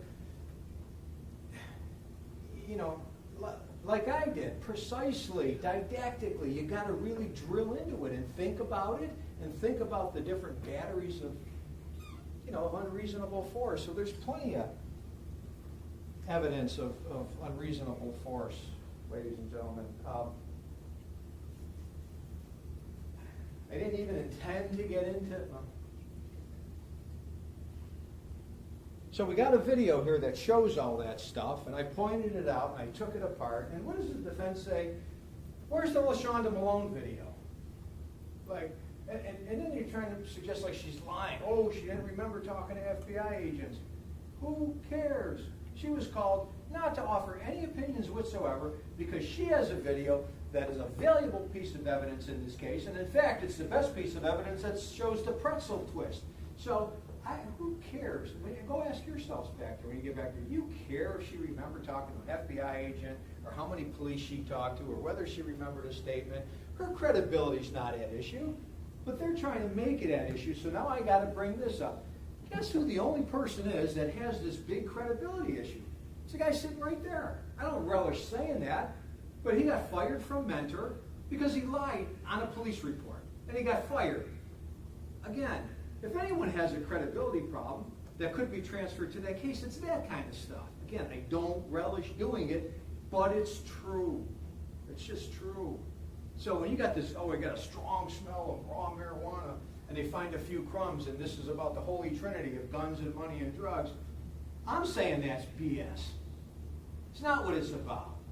It's about having fun, right? It's about what Ferrito said. Yeah, I love this job, and I love having fun with bad guys, and so I call people out, and then they swarm on them. And ladies and gentlemen, if you listen, this is not really what the case is about, but since it's brought up, listen to the radio traffic.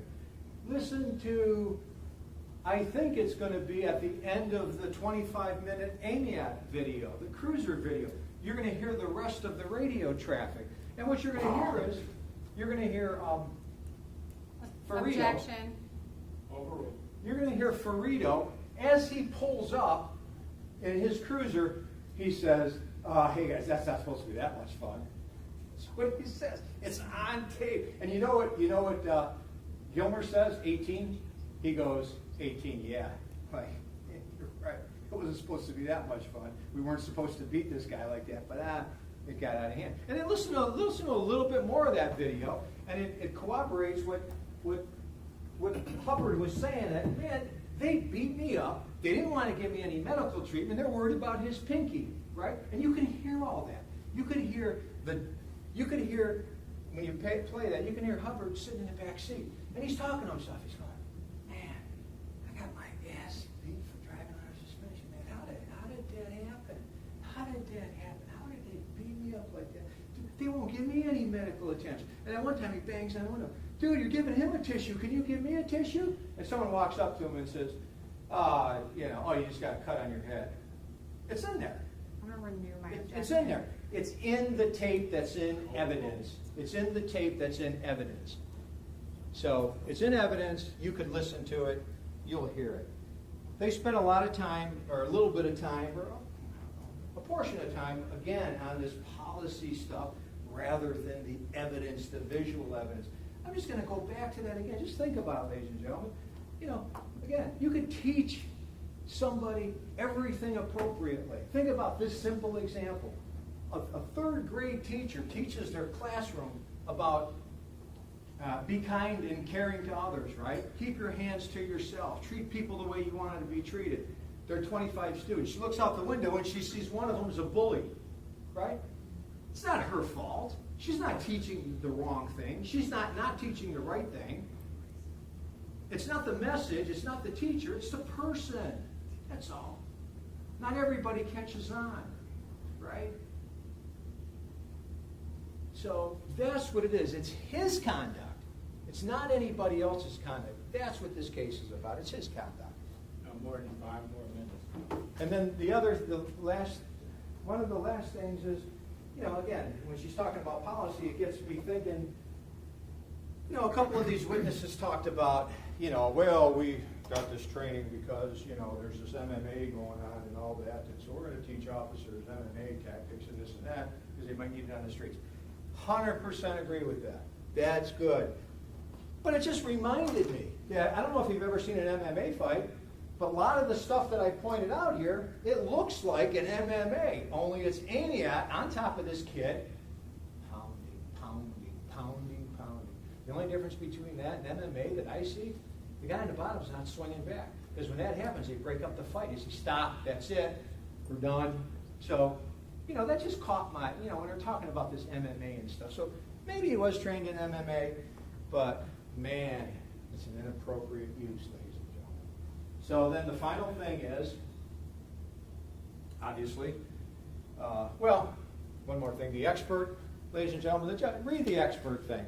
Read the expert instruction. The judge says, hey, this expert opinion is offered to you for some reason. If you think it's helpful, that's fine. If you don't, that's fine. You're the judge of the credibility of the witnesses, the weight to be given, everything. That's your province. No one can invade it. So what you think is important. What you think is not important is not important. So you know that this case is about whether or not this is objectively justifiable police behavior, right? Objectively. What does that mean? It means it's not subjective, right? What's subjective? I like broccoli, right? No, I don't like broccoli. I like liver. I don't like liver. Stuff that relies on your feelings and your thoughts and your taste and stuff like that. Objective is exactly what it says. It's an objective standard, like the gold standard, right? I don't care if you think gold is worth 2 cents or $1,000. It is what it is. It's a standard. It's an objective standard. So what you're going to conclude is, based on everything you see here, do you think those 4 batteries of violent conduct by this police officer on a citizen is objectively reasonable? In other words, is that what you want in your community? Objection. If you do, then say it's objectively reasonable. And if you don't, then say it's not objectively reasonable because it's a standard. It's a standard. It's a fixed standard. It's an objective standard. And, reasonable doubt, ladies and gentlemen, we have to prove beyond a reasonable doubt. I think we did it. They have to prove by a preponderance of the evidence. All I ask you, pay attention to the jury instructions. Read them. I said it's your Bible. I still believe that. It tells you everything you need to know. And anything that is not in there guidance-wise, it's not appropriate. So find these facts, listen to our arguments both ways, and you decide. And that's what we have the jury system for. And Ladies and gentlemen, I thank you for your time. I know you've been attentive. And this is the last time that we'll talk. And the case will be in your hands. Thank you.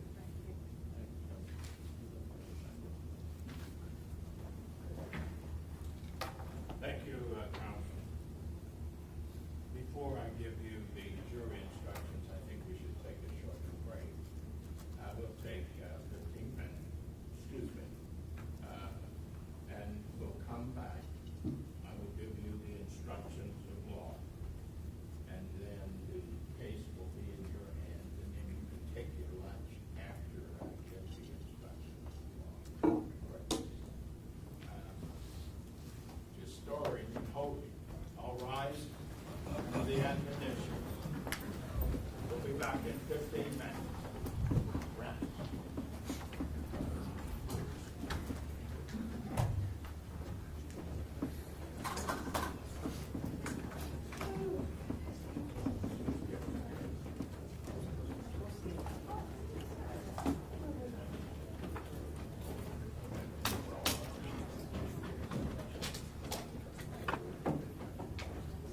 You all should wait until the jury leaves, please.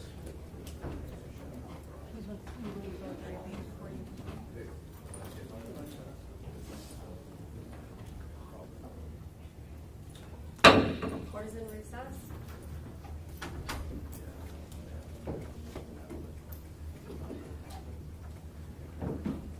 I should have asked you.